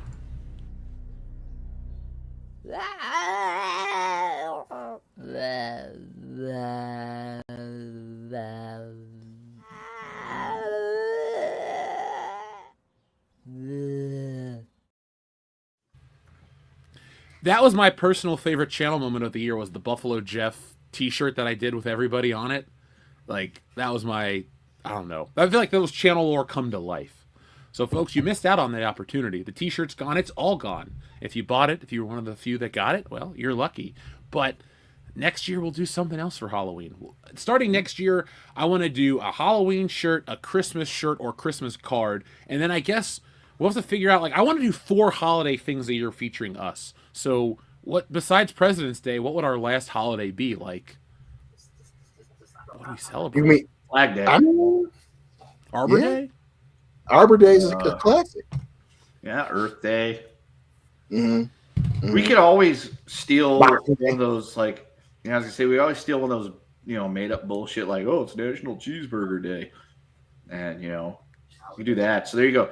You can do a Christmas and a Halloween, President's Day if you really want to, and then you could just find one of those dumb national whatever days and just throw it in there. So like one year we're celebrating National Taco Day, and then another year National Cheeseburger Day, National Donut Day, National Pet Your Dog Day, you know, National I think National Fingers Cheeseburger Day. I don't know. We should do a National Cheeseburger Day shirt, and all the funds raised from the shirt go to buying a Shake Shack. How's that sound? Yeah, I'm in. Yeah, Shake Shack cool. and Cheeseburger Day. Say less. Dude, Shake Shack is the shit. Like, is that the best There is chain one cheeseburger right there. you can get? No, but it's right. There's one right down the street. I gotta go with Culver's on that. I'm saying overall. Culver's is good. I like it. Culver's is good. We have a Culver's in my neighborhood, and then there's a Shake Shack about a half an hour away. So I can get to Liberty Township, no problem. And I will for those damn cheese curds. Oh, no, sorry, not the cheese curds, the cheese fries. Yes. But, White Castle's up there. I'll defend White Castle with my life. remember that? Hey, dude, 5 years ago when we were watching The Rise of Skywalker, we were shit-faced and you ordered White Castles and Rallies from Uber Eats. Yeah, Kendo woke up with a case of White Castles. There's a Rallies. Dude, I was driving home from work the other day, and there was a Rallies on the... I'm like, that's probably not like a real Rallies. That's probably just some like local place that they call Rallies.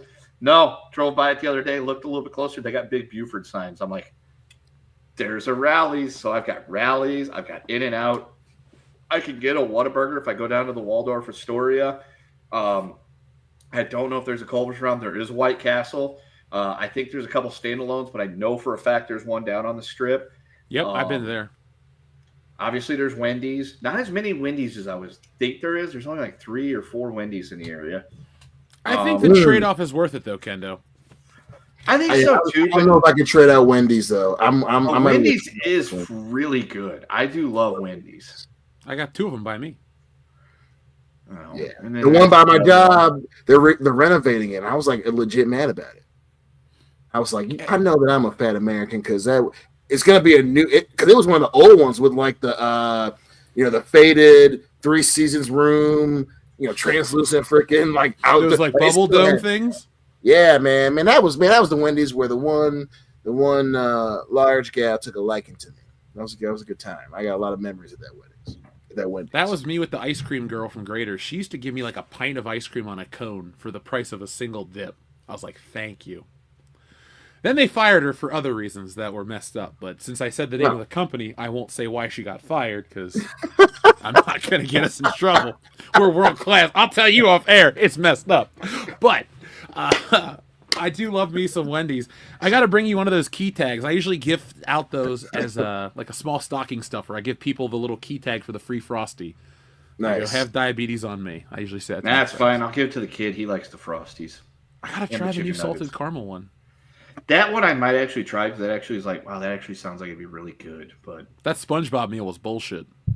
Was it? I tried it. Dude, one afternoon, I was like a Saturday, I was like, man, I don't have any lunch food. Let's just go to Wendy's and try that SpongeBob burger. So I went up there, I sat down, it was fresh, but I was like, man, this is underwhelming. And I never ate at Wendy's. I haven't eaten at Wendy's since, so thanks, SpongeBob. Well, you can't blame Wendy's for that completely. I mean, you can blame SpongeBob. Because, I mean, you get a Dave's Double still hits the spot every time. Yeah. Classic. The Baconator's just too much these days for me. I'm just like, ugh. I literally can only eat like one every couple of months, dude. So don't feel bad. Dude, I think last one. Baconator. I think I got one right before we went down for WrestleMania. I think it was the last Baconator that I got. Are we at the age now where it's like, that old fast food burger that we like, Dion? I don't think you can. I'm in my prime. No, I can still eat one right now if I wanted to. I will buy you one on Uber Eats and you will eat it on camera right now. It'll take 12 minutes. I'll do it. I'll do it. I could if I really needed to eat a Baconator, but at the same time, the thought of eating a Baconator kind of makes me feel bad. Yeah, like it's great, but then the regrets come in for me about 45 minutes. I was gonna say the stomach ache is there just thinking about the Baconator, but it's good. It's one of those things. It's a great idea when you're hungry, and it sounds good, and it tastes good eating the Baconator. But about 3/4 of the way through the Baconator, that's when you hit the event horizon and you realize I have made a massive mistake. Yep. But damn, is it good? Yeah, dude. Well, 20 years ago, I could eat 2 Baconators in one sitting and be like, man, I still feel like some Doritos or something. But dude, I used to be able to eat them at work. Yeah. When I was working at the bus station, there was the Wendy's was right there. That was that same Wendy's. It was right down the street, like a block away. And we'd be like, yeah, well, I want to get Baconators. So I could eat a Baconator at work and like feel fine. And I remember how much you hated working at that specific company, which we will not say because we're on the air. But folks, Dion would come back, and it was like, I'll never forget. We'd like want to party, and we were waiting for Dion because you never leave a friend behind when you want to party. So like we'd wait. Dion got off of work at midnight, and the life was just sucked out of him. He's like, I hate this fucking job. So I'm like, here, Dion, have some tequila, and let's forget your troubles. And he did, and now he's at the top of the food chain. So life is good. It was the airport. Yeah. The bus station was great, but it was at the airport. But correct me if I'm wrong. Wasn't it the same company though? Like you worked for that Yep, specific it was the same company. Okay. Yep. I remember those. For sure. You and Jake had those god awful uniforms you had to wear. I stole mine. Folks, this is more inside baseball on WCBS. If you really want to know more, just keep watching. We'll tell you more. TLJ Screwjob says, Dion marrying Dark Fate. The boyhood meme has come true. I'm taking a picture of that because that's actually a great quote right there. The boyhood meme has come true. Even when I said it, I was like, I can't believe I got to say this.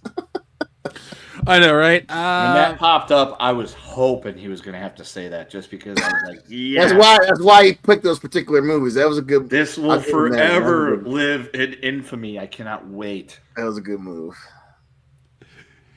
TLJ Screwjob, thank you for gifting 5 WCBS memberships, folks.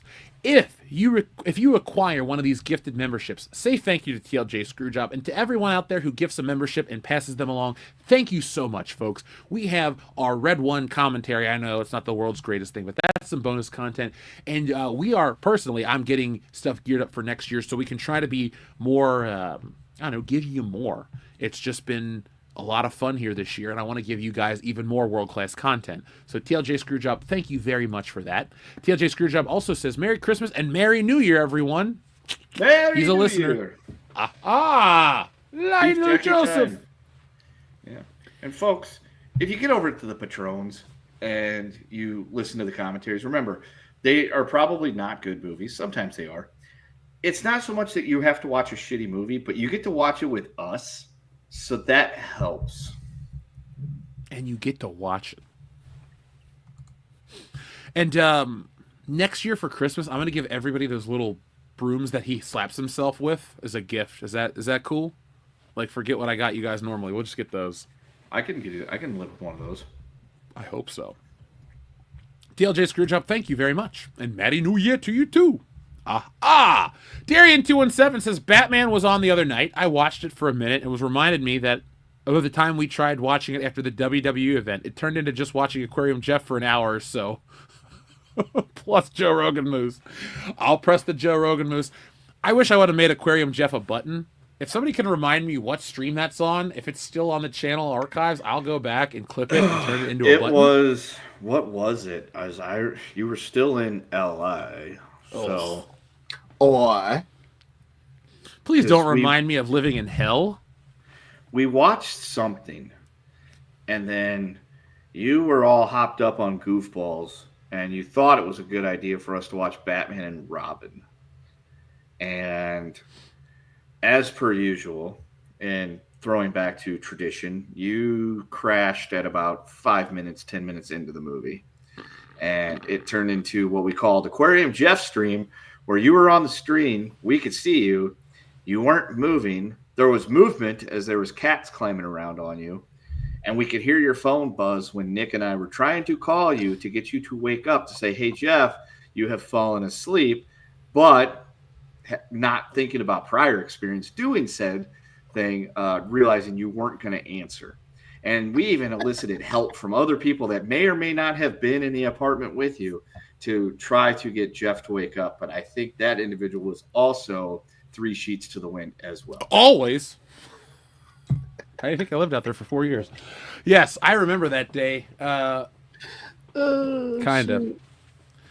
Yes, folks. The Legend of Aquarium Jeff was a lot of fun. I can laugh at myself. Let's press that button for Darian217, one of our all-time favorites, the Joe Rogan Moose. Where is the Joe Rogan Moose? It's right here. Did you see that guy accidentally hit that moose with his car? No. Holy shit. Jamie, pull that video up. Oh my god, oh my god. Oh my god.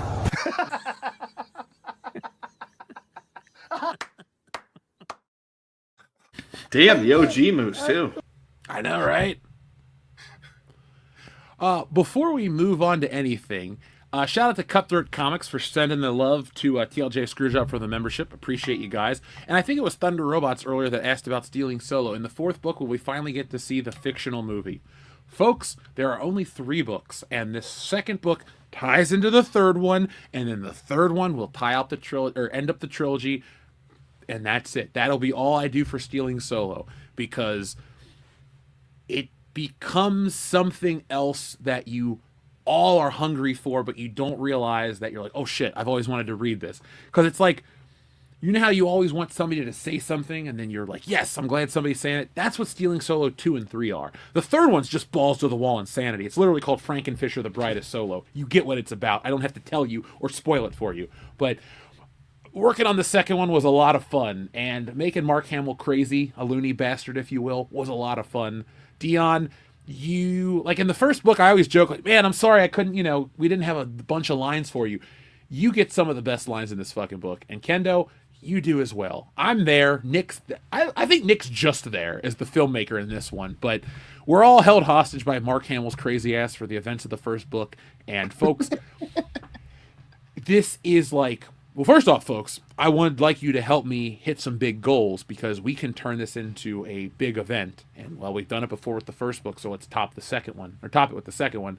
But Dion, I will tell you the whole premise of the second book when I come to visit. And Kendo, okay, I will tell you if you want to know off air. But anyway, it's a lot of fun, and I can't wait to bring it to you guys. If you backed Wokebusters, you know the whole update with everything, because I update you guys on the Kickstarter. And as soon as that's in, it'll be shipped out directly to you, and then we'll move on to the next book. So thank you guys. Wokebusters was a lot of fun. It's been getting a lot of good buzz, and I can't wait to have it out to everybody. TLJ Screwjob also liked the Aquarium Jeff. That was an actual. That was a very popular video, because we still had. Cause I think we were keeping, like Nick was keeping tabs on. We still had a good number of people watching along with us. I don't know if they were watching Batman and Robin, but they were at least watching us watch you while watching you. And I think we even had a thing going of, will Jeff actually wake up? I mean, I could finish my Jack Daniels and this could become an Aquarium Jeff stream. But it's Thursday. That's a little sad to get drunk. Yeah, on at least Thursday. I think the other one was like a Saturday. So it was that. You do what you have to do to get through Batman and Robin, okay? He killed the dinosaurs, the Ice Age, so there we go.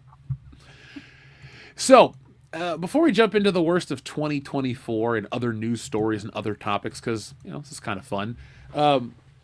Dion, I backed something on Kickstarter a year ago when I first moved back, and it finally showed up today from UPS. Would you like to see it?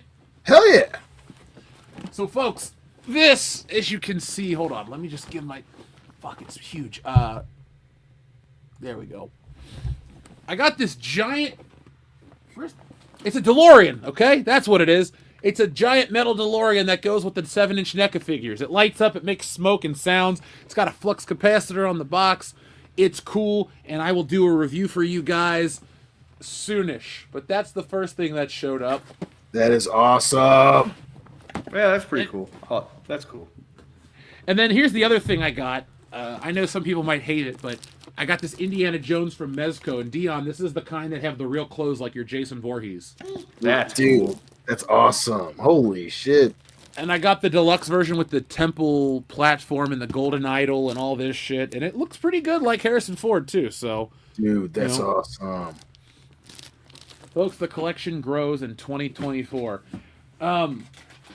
I even got this little, like, Mezco blind bag figure. It's called a Mezit. I don't know if I want to open it up or not, but here it is. It looks like a condom. It's the same size as a Trojan. Love it.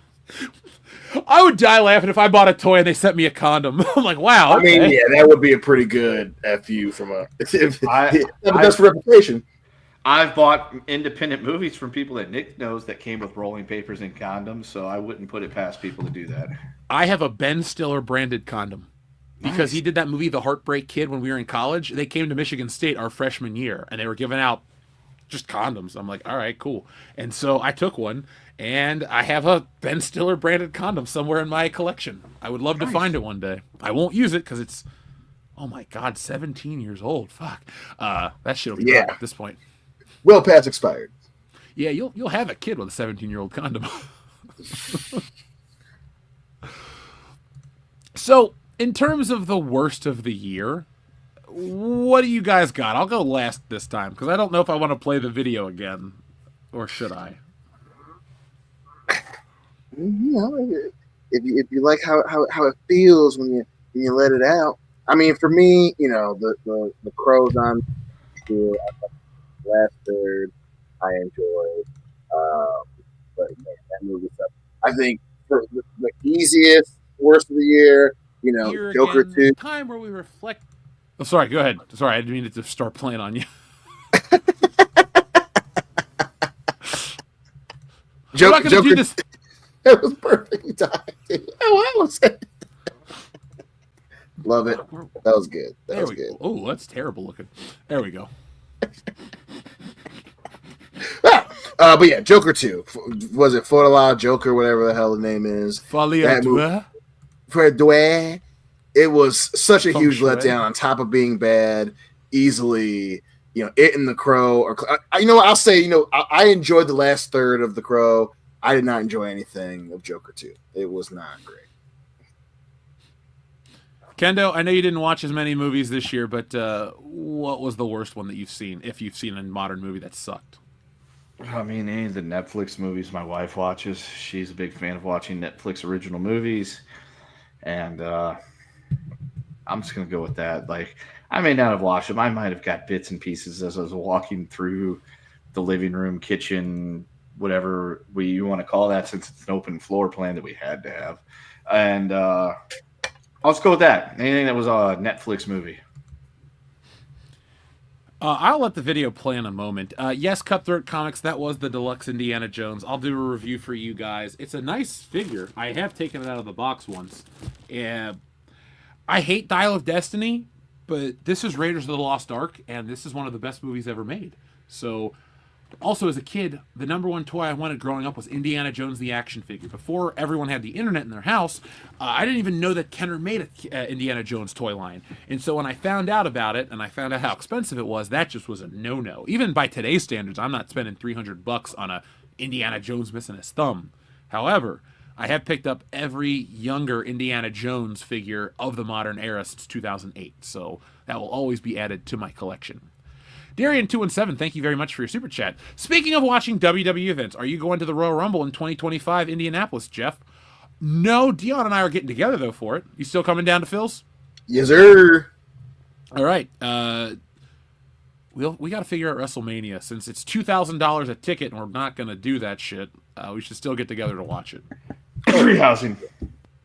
That was the plan. Also, Joe Rogan motorcycle button, please. Of course, we'll press that button for you right. Did you see that guy accidentally hit that moose with his car? No. Holy shit. Jamie, pull that video up. Oh my god, oh my god. Oh my god.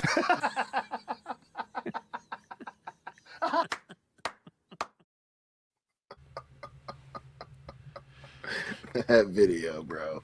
It was just like, dang.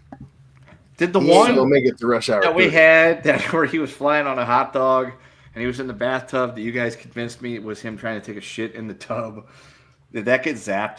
Imagine if you gave a white supremacist 5-MeO DMT, and then as the first one, as they're exhaling, Yeah.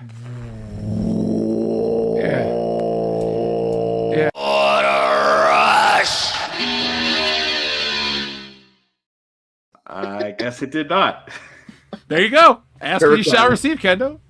Still got it. What's this other Joe Rogan button? Did you see that guy accidentally hit that moose with his car? No. Holy shit. Jamie, pull that video up. Oh my god, oh my god. Oh my god. We never played that one. Shit. I forgot about that one. We got the Will Smith Joe Rogan, the Beetlejuice Joe Rogan, the Joe Rogan Cycle, the Joe Rogan Stormtrooper, and the Joe Rogan Snort. So have you ever done DMT? What was that one? What'd you say? The Joe Rogan Stormtrooper? No, I know what that one is. There's the Moose, the Snort, the Stormtrooper, the Cycle, the Button, the Will Smith, and the Beetlejuice. The Will Smith. I don't think have I seen that one? Did you see that guy accidentally hit that moose with his car? No. Holy shit. Jamie, pull that video up. Oh my god, oh my god. Oh my god.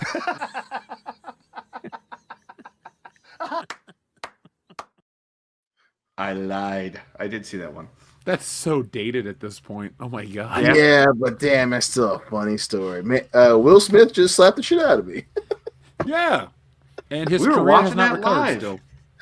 Hey, man, There was a lot of sometimes, gotta stand talk 10 toes about- down. Was that real or was it scripted? And then it turned out it was That's the real. question I love. Dude, the best part is the fallout because we saw it happen. We were like confused by whether or not it was real. Turns out it was real. And then Will Smith's personal life just fell apart afterwards because we found out why it was real, that he was simping for a woman that treated him like shit. Hey, the tentacle webs we weave. I don't know, man. If G.I. Jane was trying to give me some bullshit, I would dump her ass.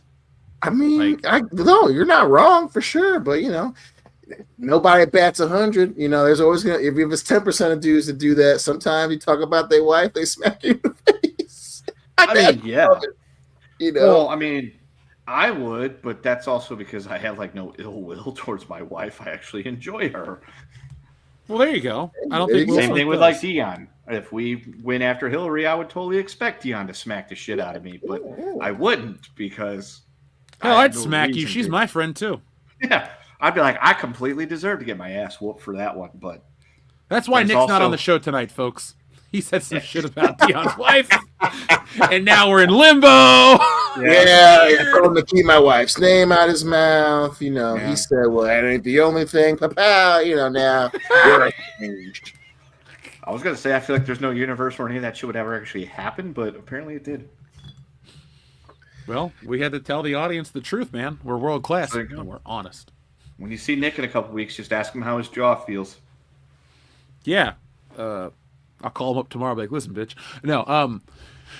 Do you guys want to laugh at this bottom list? Because I don't have to. We don't have to like Dude, listen to absolutely. everything on it. Let's do it. We'll be able to be seen on this one because the video file size is too big to upload last time, so I had to do it this way. So without further ado, here's the bottom of the list, and you guys can comment on this one. Back on what we've watched in 2024. And now it's time to talk about the worst films of the year. Now, just a quick reminder, folks. If the film is lower on the list, it means I didn't like it, but I liked it more than the films at the top of the list. Well, if you've been watching the show all year, you know it's already going to be number one, but I'm going to make you wait if you can't figure it out yet. Coming in at number 10 is Kraven the Hunter. I saw this movie about a week ago, and not a minute goes by where I actually think about it. Kraven the Hunter, one of my favorite Spider-Man villains, had a lifeless, soulless, stupid action film with a good lead. Aaron Taylor Johnson looked the part, played the part well, and really cared about it, but everything surrounding him was quite stupid. Add in the fact that the Sony Spider-Verse is garbage, well, it just goes to show you that all superhero movies are not created equally. Coming in at number 9, also by way of the Sony Spider-Verse, is Madam Web. I told you. Yes, this movie is garbage. This movie is terrible, but it's so good that it's bad. I saw this film in an empty theater, and I laughed myself silly. It is the new standard for garbage films. If I want to show a friend a terrible film that we're going to have a couple drinks and laugh at, well, Madam Web is that film. Dakota Johnson, Sydney Sweeney, and everyone else in the film can't say anything because, well, the people making it, namely Avi Arad, he doesn't even know what he's doing anymore. The story is stupid, it's not even worth recapping. But if you like Spider-Man, don't watch this film. If you like superheroes, don't watch this film. If you have eyes, don't watch this film. It is not for you. It's not a film I'd recommend unless I'm doing it ironically. Dion, pass that that's my the way. only way I'll ever watch this piece of crap again. Number 8, Trap. The return of M. Night Shyamalan had been glorious. Oh, yeah, I heard it was a letdown. I didn't watch this felt one. watching this film. I heard it grew was up a not huge being much of letdown. Josh Hartnett. He was just that guy in those movies. I wanted it to be wasn't more. into. But as an adult, I've seen him in more I mean, films. I'm still and I glad realize he's the guy back, can but act. damn. So I had high expectations Same. going into Trap, especially after the last few M. Night Shyamalan movies were pretty good, but not as good as The Sixth Sense or Unbreakable. Here, the M. Night Shyamalan twist was that there really wasn't a twist. It was kind of a dumb movie. It was a sort of anticlimax, if you will. I had to really rack my brain to remember this film, and that is not a sign of a good quality piece of entertainment. I had to Google the premise of it. I was like, what was this one about again? Oh, yeah, he burns the girl with oil and steals some shit. If it's not memorable, it's not very good. And that's why it's here on the list. However, it looks nice. This sounds it's like well such a acted, and the drop. caliber of talent is world class. So that's why it's not any higher on the list. Number 7, Venom: The Last Dance. I liked Venom 1. I didn't like Venom 2, and Venom 3 is a terrible film to close out a trilogy. It's as forgettable as every other thing I've talked about here on this list. It features Tom Hardy, CGI Venom, a bunch of symbiotes, and a scientific research base in the desert. This is not a film I'd ever go back to watch under any circumstance, so I recommend you don't do the same, even if you are a diehard Spider fan. Number 6, Joker, Folie à Deux. I didn't like this film for many reasons, but none of those reasons were the fact that it wasn't really the Joker. Joker was such an interesting film to watch back in 2019. Up until the sequel dropped a few months ago, I still considered it a very high watermark for superhero entertainment. By the way, looking at this poster, Lady Gaga is not looking into his eyes. She's like staring at his ear. It's a really shitty poster. Anyway. Yeah, it just, everything about it was a drop. Everything was a drop. I can't believe it flopped as hard as it did, and fucking Terrifier 3 beat it in its second weekend. I love it, man. Like, if you ever want to talk about a humbling experience, you know, as much as I love the first one, but for them, hey, they paid to have him make the sequel. He made the sequel, and it's the exact opposite of the first one. That's so wild, and it is funny to see it happen to Commodus. Yeah. All right, Joaquin. Joaquin Phoenix is back, and this time he's joined by Lady Gaga. Now, I like Lady Gaga enough. She's a fine singer, but I did not like this whatsoever. The film tried to build on a commentary of celebrity, society. It just wasn't entertaining, and that's the biggest problem I had. The musical elements felt disjointed, the acting was all over the place, and it's a film that anytime I see it on streaming, I kind of retch a little bit. It leaves me feeling sick. I never need to watch it again. Number 5, The Fall Guy. This movie was a surprising disappointment. But I wanted to like it. I like Ryan Gosling. I think he's a funny guy. I like the cast. I like the premise. I even like the old Lee Majors show. But I didn't like this film.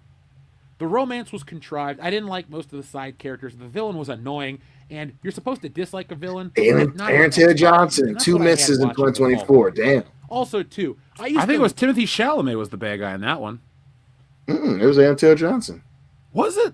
Yeah. Oh, shit. Well, damn it. I like Aaron Taylor Johnson. Damn it. All right. Well, I still stand by my critique. I completely forgot that was him. Yeah, man.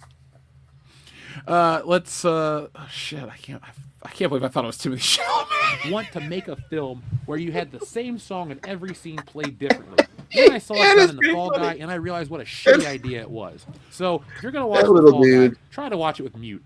Even though I did like it. Performance out of Emily Blunt. Number 4, Red 1. Yeah, I watched it. It's on our Patreon. If you want to hear Nick and I, you can hear us suffer there. But I did not enjoy this film. That movie is so wild. Rolled it up into a ball, turned it sideways, and shoved it all up our candy cane asses. I love The Rock. I love the wrestling. I love the eyebrow. I love the electricity. But I did not love this film. And let's be honest, I haven't loved a Rock film in a long time. I love Bluetooth headphones. Like everything else that comes out. Hear everything. Mom, it's bright, it's colorful, it's got a lot of CGI and a stupid story. When I went and got a drink. I hated watching this film so much that as soon as the credits rolled, I had to turn it off at that moment. Chris Evans was in it for a paycheck. Lucy Liu was in it for a paycheck. J.K. Simmons was in it for a paycheck, though he did do a good job as Santa Claus. And Bonnie Hunt, well, she's the star of the show in my book. It was good to see Bonnie Hunt. Bonnie Hunt's always good. This film was garbage, and I can't recommend it to anyone. Ooh. Number 3, The Bike Riders. This is the only movie I walked out of theaters in 2024, and I saw it for free. I heard it was bad. Yeah, man, I stayed away from it. I was too scared to watch it. Accents, the shitty acting, the shitty cinematography, the shitty everything. This movie is the epitome of crap. It's so pretentious.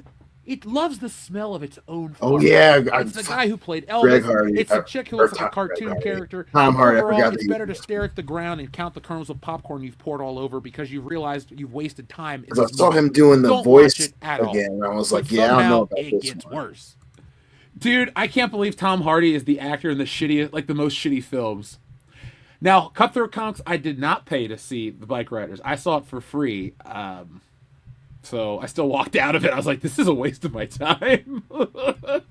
Number 2, Borderlands. If you ever want to know how to make a video game movie, watch Borderlands. Because I forgot it existed, and then I was like, oh shit, Borderlands. That was horrible. Yeah. I forgot about that one too. So I was scrolling through the list earlier today. I'm like, holy shit, they made a Borderlands movie? I completely forgot. It was awful. It was. Kate Blanchett clearly didn't give she did not care. And Kevin Hart was arguably the worst casting of the year for easily. It's still not as bad as Joker 2, but for me, but damn, Borderlands was so bad. I don't blame you for having it this high. Hell yeah. This was god awful. That's the only reason you would ever watch this film. Eli Roth was clearly in it for a paycheck, as was Kevin Hart, Kate Blanchett, Jack Black, and everyone else associated with this film. I want to see the Eli Roth lifeless piece of garbage like everything else Avi Arad has produced. Sony is clearly the loser of 2024. They haven't had anything come out that was worth my time, and well, thankfully we're not going to get any more video game movies. Oh wait, we got Minecraft with Jack Black next year. Awesome. Moving on to number 1, The Crow. If garbage has a name, it must be The Crow. The Crow was the type of movie that made me want to punch the air I how keep laughing stupid at it that was. every time. The fact that somebody's, I think there was one other person, or two other people. I think it was 2 people on a date when Hillary and I went. There were like young, like the people that are supposed to be like the target demographic for this movie were at the theater, and they were texting the whole way through. I'm like, these kids don't give a shit about this movie. That's so good. Yeah, they were like, man, yeah, we went and saw The Crow. Whatever though. Well, let's actors, technicians, musicians. The fact that those people actually made this film pisses me off, because this is one of the biggest pieces of crap ever. Not even of 2024. Love it. This takes the Brandon Lee classic, and it doesn't piss on it. It makes it that much better, because the Brandon Lee classic is so good, not only in comparison, but in general. And this one is laughably bad. Bill Skarsgård, FKA Twigs, and a series of other actors you don't give a damn about are in this lifeless piece of crap, adapting a comic book that is iconic. But if you keep adapting comic books in this way, people won't even want to watch any of the films based on them. This movie had no redeeming qualities. Beyond the fuckboy haircut, terrible acting, stupid premise, and misunderstanding of the source material, The Crow had it all in terms of garbage in its arsenal. It's not even a film that I would say I would watch ironically. If I'm ever at someone's house and they want to put it on, I'm going to leave. So folks, that was my top 10 or bottom 10 of 2024. There were a lot of stinkers this year, and well, I'm still trying to fumigate them from my brain. There we go. That was the worst. House and they turn on, I'm going to leave. I'm going to go to Big John Steak and Onion if you turn that shit on. I'm going to be like, hey, I'm going to take an Uber because I probably can't drive. I'm gonna Just take an give Uber it one more Big John. chance, man. What about Michael? Did you give him a chance?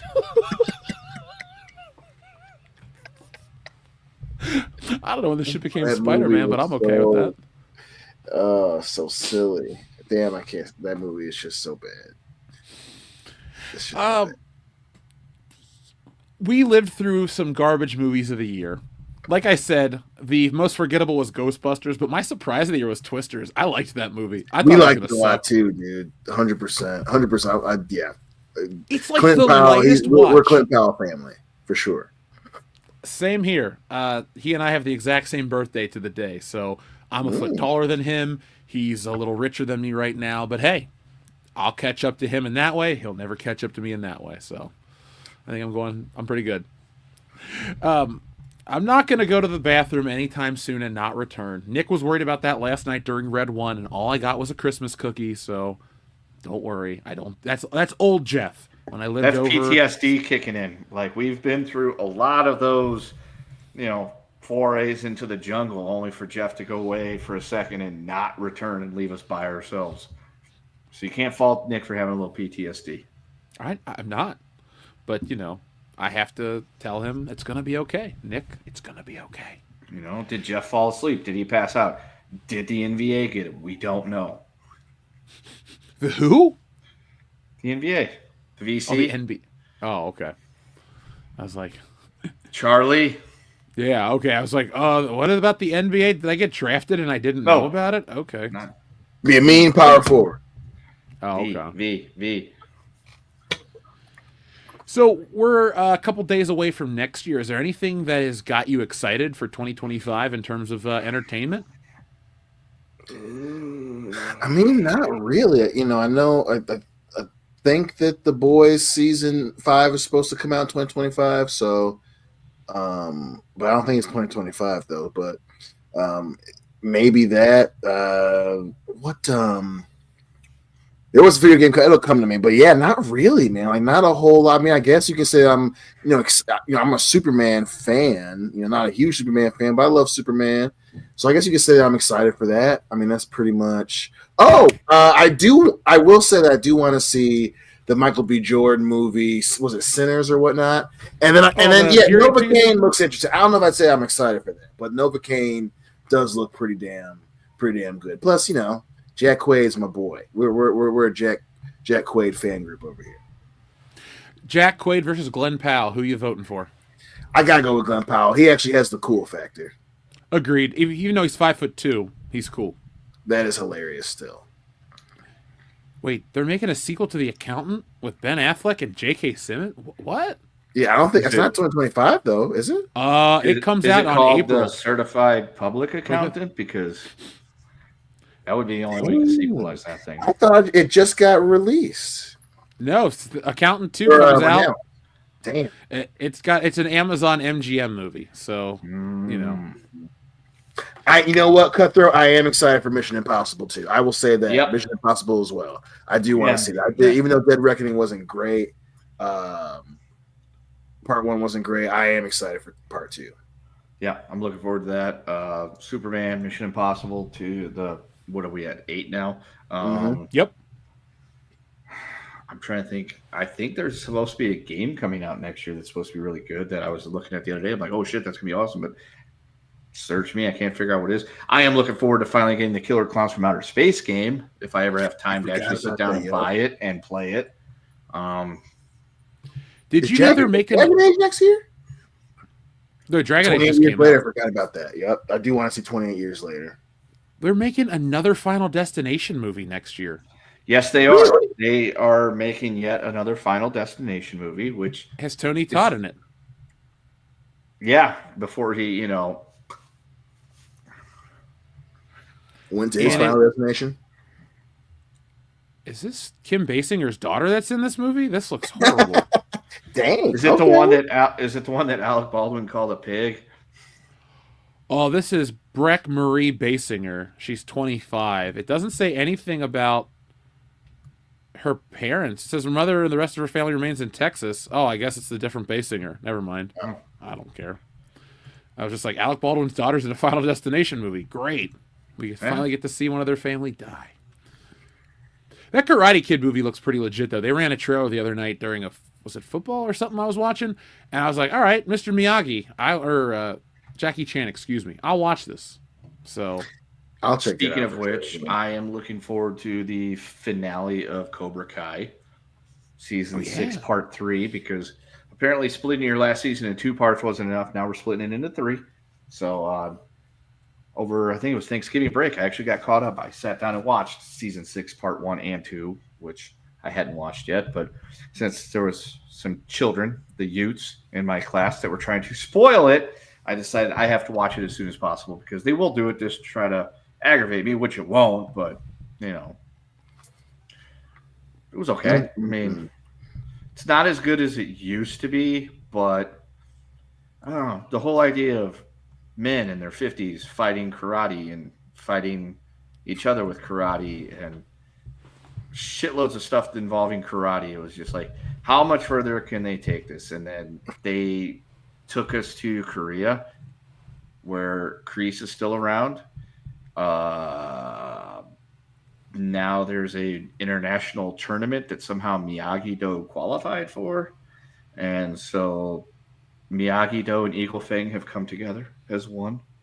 And it's a tale of 2 seasons. The first season's all about perfect harmony, buying everybody a Coke and a smile, and we're going to take this international tournament by storm. Meanwhile, Kreese shows back up with these Koreans and reforms Cobra Kai, and he's going to show up and whoop some ass. And then, am I allowed to give spoilers? Let's not, because I haven't even seen it yet. Okay, so there's a very big heel turn. It's Big Show-esque, and then I understood that shit happens.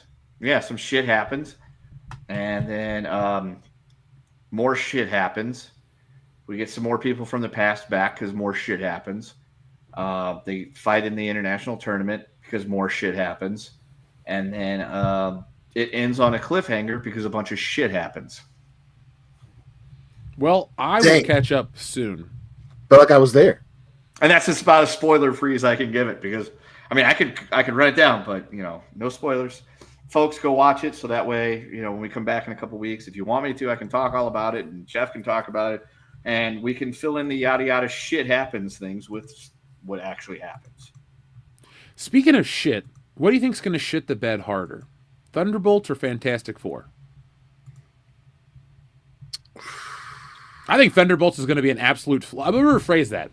Thunderbolts or Captain America New World Order? What do you think's going to hit hard or flop harder?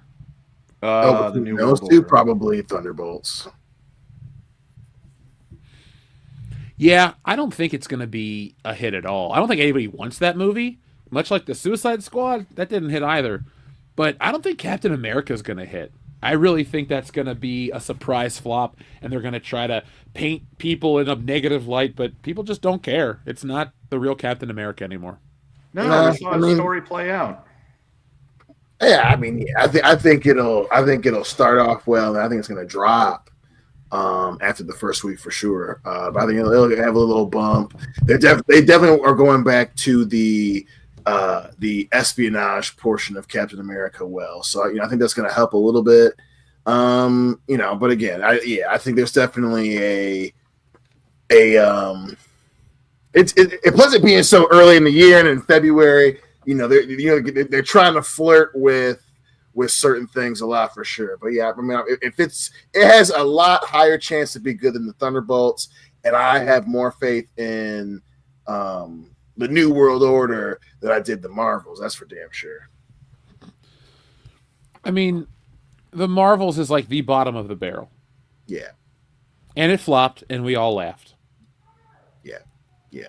That was bad. That was really bad. But we'll see. Yeah, if they focus on making Brave New World actually good, it is a chance to be pretty good. But yeah, I think in reality it's gonna have the boost. It's gonna try to be the Winter Soldier, and then I think it's gonna get caught up in what became a Falcon in the Winter Soldier. But I'm hoping that I'm hoping that I'm wrong on that. I'm going to go and make my bold prediction of the year. 2025 is the year that turns off more people to superhero movies than they can recover from, and it's going to take something really massive to fix it. But it won't be that year. I am buying on that. That is very bold. Well, I'll ask Cotton if it sounds bold enough to see how it plays out. Oh yeah. I think that's more of a hit than a miss in terms of predictions. I won't be angry if the superhero movie takes a break because I think we need a break from them, or at least we need to get ones that feel necessary. If that makes sense. Oh, for sure. That makes a lot of sense. Makes a lot of sense. Before we close anything up, do you think the Raw on Netflix is going to move the needle, or do you think it's just being sold well and it's going to be ultimately disappointing? I think it's going to move the needle. It's not going to move the needle as much as they think it is. I think they are going to, it'll definitely be a record for Netflix. I think it'll be a sustained record for Netflix. But yeah, I don't think it's going to be, it's not going to be this impactful change for the show. I think it's doing well enough that there will be a lot of significant things that we're going to hear the WWE repeat for the next decade. But yeah, I don't think it's going to be. I think it's going to have a more similar debut to when they first came out with the network than it is going to be, Prime, Thursday Night Football on Prime. I think it's just going to be one strong week, and then it's going to be the same old shit, and wrestling's not going to change at all. Yep. I mean, that's a pretty safe bet, dude. I think it's going to be when they took SmackDown to Fox. There was that big, huge deal for the very first show. They popped a number. They put a bunch of faces on the show that everybody could recognize. They made a big deal out of it. And then the next week it was same old shit that we've seen before, back to the old habits because we got what we wanted out of it. Now let's make it go back to what we want it to be. But that was Vince. But at the same time, is there enough people that will subscribe to Netflix just for WWE? Because if they're watching Raw, that means they have USA, which means they either have cable satellite or a streaming service that offers live TV, like Zulu or the one I got, YouTube TV or Sling or something like that. So are they going to cancel that to pick up Netflix? Are they going to pick up Netflix Extra because Netflix costs a lot more than it used to back in the old days? And I think the curiosity factor, people still dying on the hill of this is going to go back to TVMA, and we're going to hear wrestlers saying the F word, and we're going to see a bra and panties match.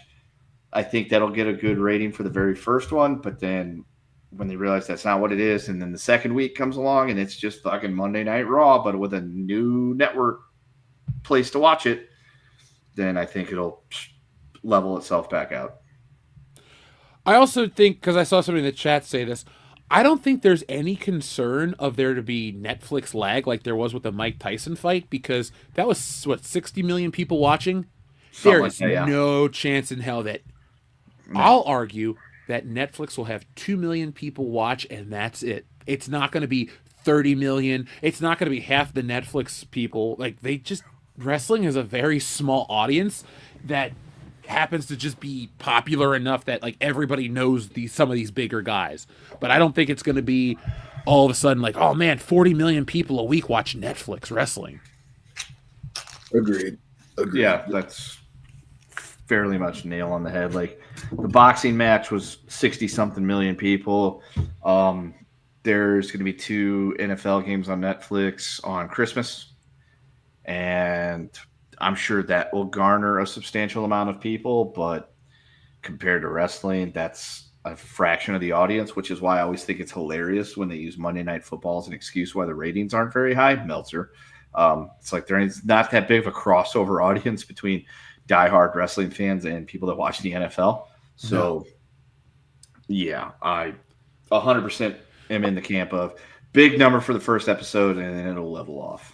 I never hated Meltzer as much as I have until this week when he tried to say that the Saturday night main event numbers don't matter, and that is just, it only counts for the people who watch the whole show. Like, I always thought the guy was clown shoes, but now I like actively hate everything he says. Like, my goal is to get us blocked by Dave Meltzer in 2025. I mean, I am personally blocked by Dave Meltzer. If I go there, at Kendo or at Coach Kendo Slice is blocked. I got blocked by Meltzer either during this most recent WrestleMania or maybe the one before that, mainly because it was the Kevin Owens match. I think it was the one against Steve Austin. I don't remember for sure, but somebody said something. He tweeted something out. Somebody said something about that. I'm like, well, since it didn't happen in the Tokyo Dome, it's going to get 1.5 stars. I got blocked for that. I wear that with a badge of honor. And no, just lately I love the Meltzer Says What, which they have been kind of slacking on some of the Meltzer shit, and probably because they're blocked by him now. But the one nice thing about the X feature now, even if you are blocked, you can still see what the shit people are tweeting that have blocked you. You just can't respond. And I forgot what it was. AEW's numbers have been in the fucking dumpster over the last several weeks. They're lucky to pull an average of like 500,000 on Dynamite. And I forgot what it was, but he blamed something for it not too long ago that was as laughable as when he blamed the was it the Usher Juneteenth concert on Amazon for why their numbers tanked really hard during the summer, which has kind of led to the substantial tanking of their numbers since then. And then also said that because it was an unseasonably nice day during that time period is why I'm like, so now we're blaming the weather and an Usher Juneteenth concert on Amazon. So like ever since then, like I already knew the guy was clown shoes. That just cemented it that he is either on Tony's payroll or he's got somebody's dick in his hand. And so it's just funny watching his excuses every week. I enjoy them substantially. I can't wait for the fall of Dave Meltzer. I mean, he's already pretty much at the bottom rung, but I just want to see him like. I want them to stop reporting on his bullshit. Well, you know, every sport has their Lee Corso, you know, and Meltzer just happens to be. Lee Corso's at least a lovable old guy. Like, he says some stupid shit, and you're just like, that's Lee Corso for you. I mean, that's been the way it's been for like 20-something years. Yeah, for sure. And I think that's perfectly said. The only difference is, you know, Meltzer's just so easy to dislike. I was reminded of how much I don't like him with the whole Dutch Mantell stuff, and it's just like, dude, you know, you just can't help yourself. But and he's, I just keep him in the same breath as he's Lee Corso, he's Stephen A. Smith.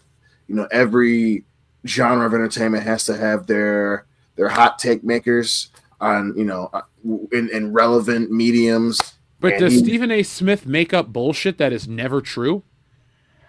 He doesn't make up stories. He will come up with wild opinions just to go viral, and that's where I see the similarity with him and Meltzer. And sometimes take a contrarian point of view specifically because he knows it'll get hate.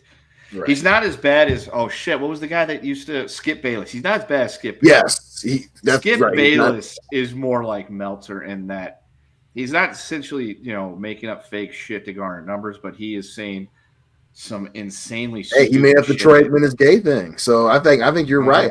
I'd say okay. So there you go. Bayless is closer to Meltzer than Stephen A. Smith. I think you're 100% right. There you go. So there it is. He's the Skip Bayless of the wrestling world. He says wildly stupid shit for no other reasons other than he probably actually believes it. Mm-hmm. You are not wrong.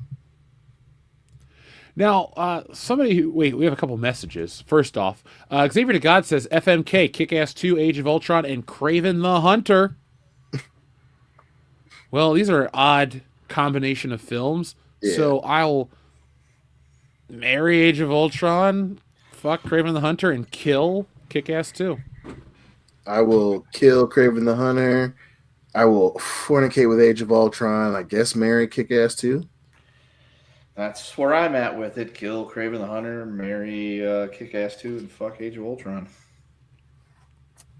I can't believe I'm marrying Age of Ultron. It's kind of boring, but whatever. It's very boring. Fight scenes are kind of cool. Kind of cool? I enjoy James Spader as Ultron. That's something. I was about to say, those fight scenes are a little more than kind of cool. That movie is visually interesting. Like, I'll give it that. But yeah, I don't like James Spader's Ultron. He's not funny. He's trying to be like Tony Stark because he's created from him, but I don't like that version of Ultron. I don't blame you. Darian217 says, what is the ultimate Christmas action movie? Die Hard or Batman Returns? I can't think of a third movie. Also, Joe Rogan Stormtrooper one more time. Well, Lethal Weapon should always be on the list for that one. Yeah, I mean, between those two, it's definitely Die Hard. I mean, Batman Returns it has action in it, but it's definitely more of a dark ass Batman movie. Yeah, no, the 100% hands down Die Hard. But if the question is Die Hard or Lethal Weapon, that's when we get a little bit more dicey. I still fight for Die Hard. Lethal Weapon's a very good movie, but Die Hard's the best. It is. I'd say it's arguably the best Christmas movie. I would argue that, and I'd say it's the best. It's my favorite action movie. I can say that without any kind of like, oh, is it better than Beverly Hills Cop? Sadly, it's a better action movie because Beverly Hills Cop's a little light on the action. It's a great movie, but I don't think Axel Foley's beaten anybody in a fight. Like, Victor Maitland almost killed him. Like, it took Bogomil to save the day. So, Axel, I love you, bro, but you got a cool theme song, but you get your ass kicked by any of it. Axel Foley could have taken out the first terrorist, but I don't think he would be able to fight, Carl, the one that he fights at the end and he hangs with the chain? Yeah, Carl Hungus. Carl Hungus is going to beat Axel Foley's ass. I'm sorry to say it. I apologize to myself. Hey, who said they were terrorists? Oh, sorry, they're nihilists. Yeah, that's what they were. They were a bunch of nihilists. They read about them in Time. Yeah. Oh, we want the money, Lebowski. We want the money, Nakatomi. I'd watch that crossover. That would be a hell of a crossover. I mean, they're all in L.A., so fuck it. It's all in Los Angeles. I mean, hell, The Big Lebowski takes place 2 years after Die Hard, even though it was made 10 years after Die Hard. So yeah, it happens in 1991, September 11th. That's the actual date of that movie. Never forget. He wrote a check. Never forget. Here is your button request, Darian. Did you see that guy accidentally hit that moose with his car? No. Holy shit. Jamie, pull that video up. Oh my god, oh my god. Oh my god.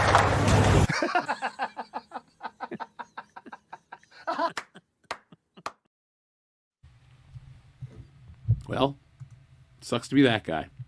Good times. So, guys, I think 2024, our end of the year show has been a lot of fun. But, folks, we're going to come back next year with something. Oh, there goes my light. We're going to come back next year with something bigger. Like a bigger stand for my light. That one. I know, right? That was meaty. It's a high-quality studio mic that I'm using right here. Anything you guys want to say before we put this baby to bed? Free Yayo 2024. We will do our Deadpool draft sometime next week, and I will post our rosters in the Facebook page so you can all follow along with us, and we'll see you next year. Yes, folks, thank you for making 2024 the year we crossed 200,000. It's been a long journey, but we did it. We're never going to give up. So next year, we're going to get to 300 minimum at this point in time. So if you got anything you want us to see or talk about, shoot us an email to info@worldclassbullshitters.com. You can follow us on Twitter. You can follow us on X. You can follow us on Rumble. You can follow us on Patreon. You get bonus content over there, and it helps the channel grow, and it's going to take us to some really cool places. Nick and I will be going to the Goonies 40th anniversary in Astoria, Oregon next year. So be on the lookout for that cool content. We're also going to check out the Stranger Things shooting location because the season 5 is about to drop, and we want to be ahead of that curve as well. So those kids are now collecting Social Security, but it doesn't matter. Stranger Things was a good show, and we're going to celebrate it sometime. But folks, thank you for watching. Be on the lookout for Stealing Solo 2 next year. It is written. It is roughed out, which means it's storyboarded essentially, meaning I've drawn the whole book in a form that is not really to be seen, but it's ready to go on my end, and I'm excited. So I'm going to start getting to that probably tomorrow night. I'm going to work on my first page. But, folks, you can check me out tomorrow on the Side Scroller podcast at noon Eastern Standard Time with Craig Blabs and a wonderful guest host panel, and we're going to be talking about all sorts of stuff over there as well. So, folks, you will hear from me one last time this year on Saturday for an epic My Life in Toys, and I mean epic. This store was so big, I didn't even know how to film this bastard. It had everything. I'm like, holy shit, I didn't even know this thing existed. So check that out. It's going to be a lot of fun, and then we'll be back with new videos, ollies, and all the stuff you love in the new year. But until then, folks, be smart, be safe, be cool, but always be excellent to each other. .com. You're never gonna regret this, Ray. My parents left me that house. I was born there. You're not gonna lose the house. Everybody has 3 mortgages nowadays. But at 19%.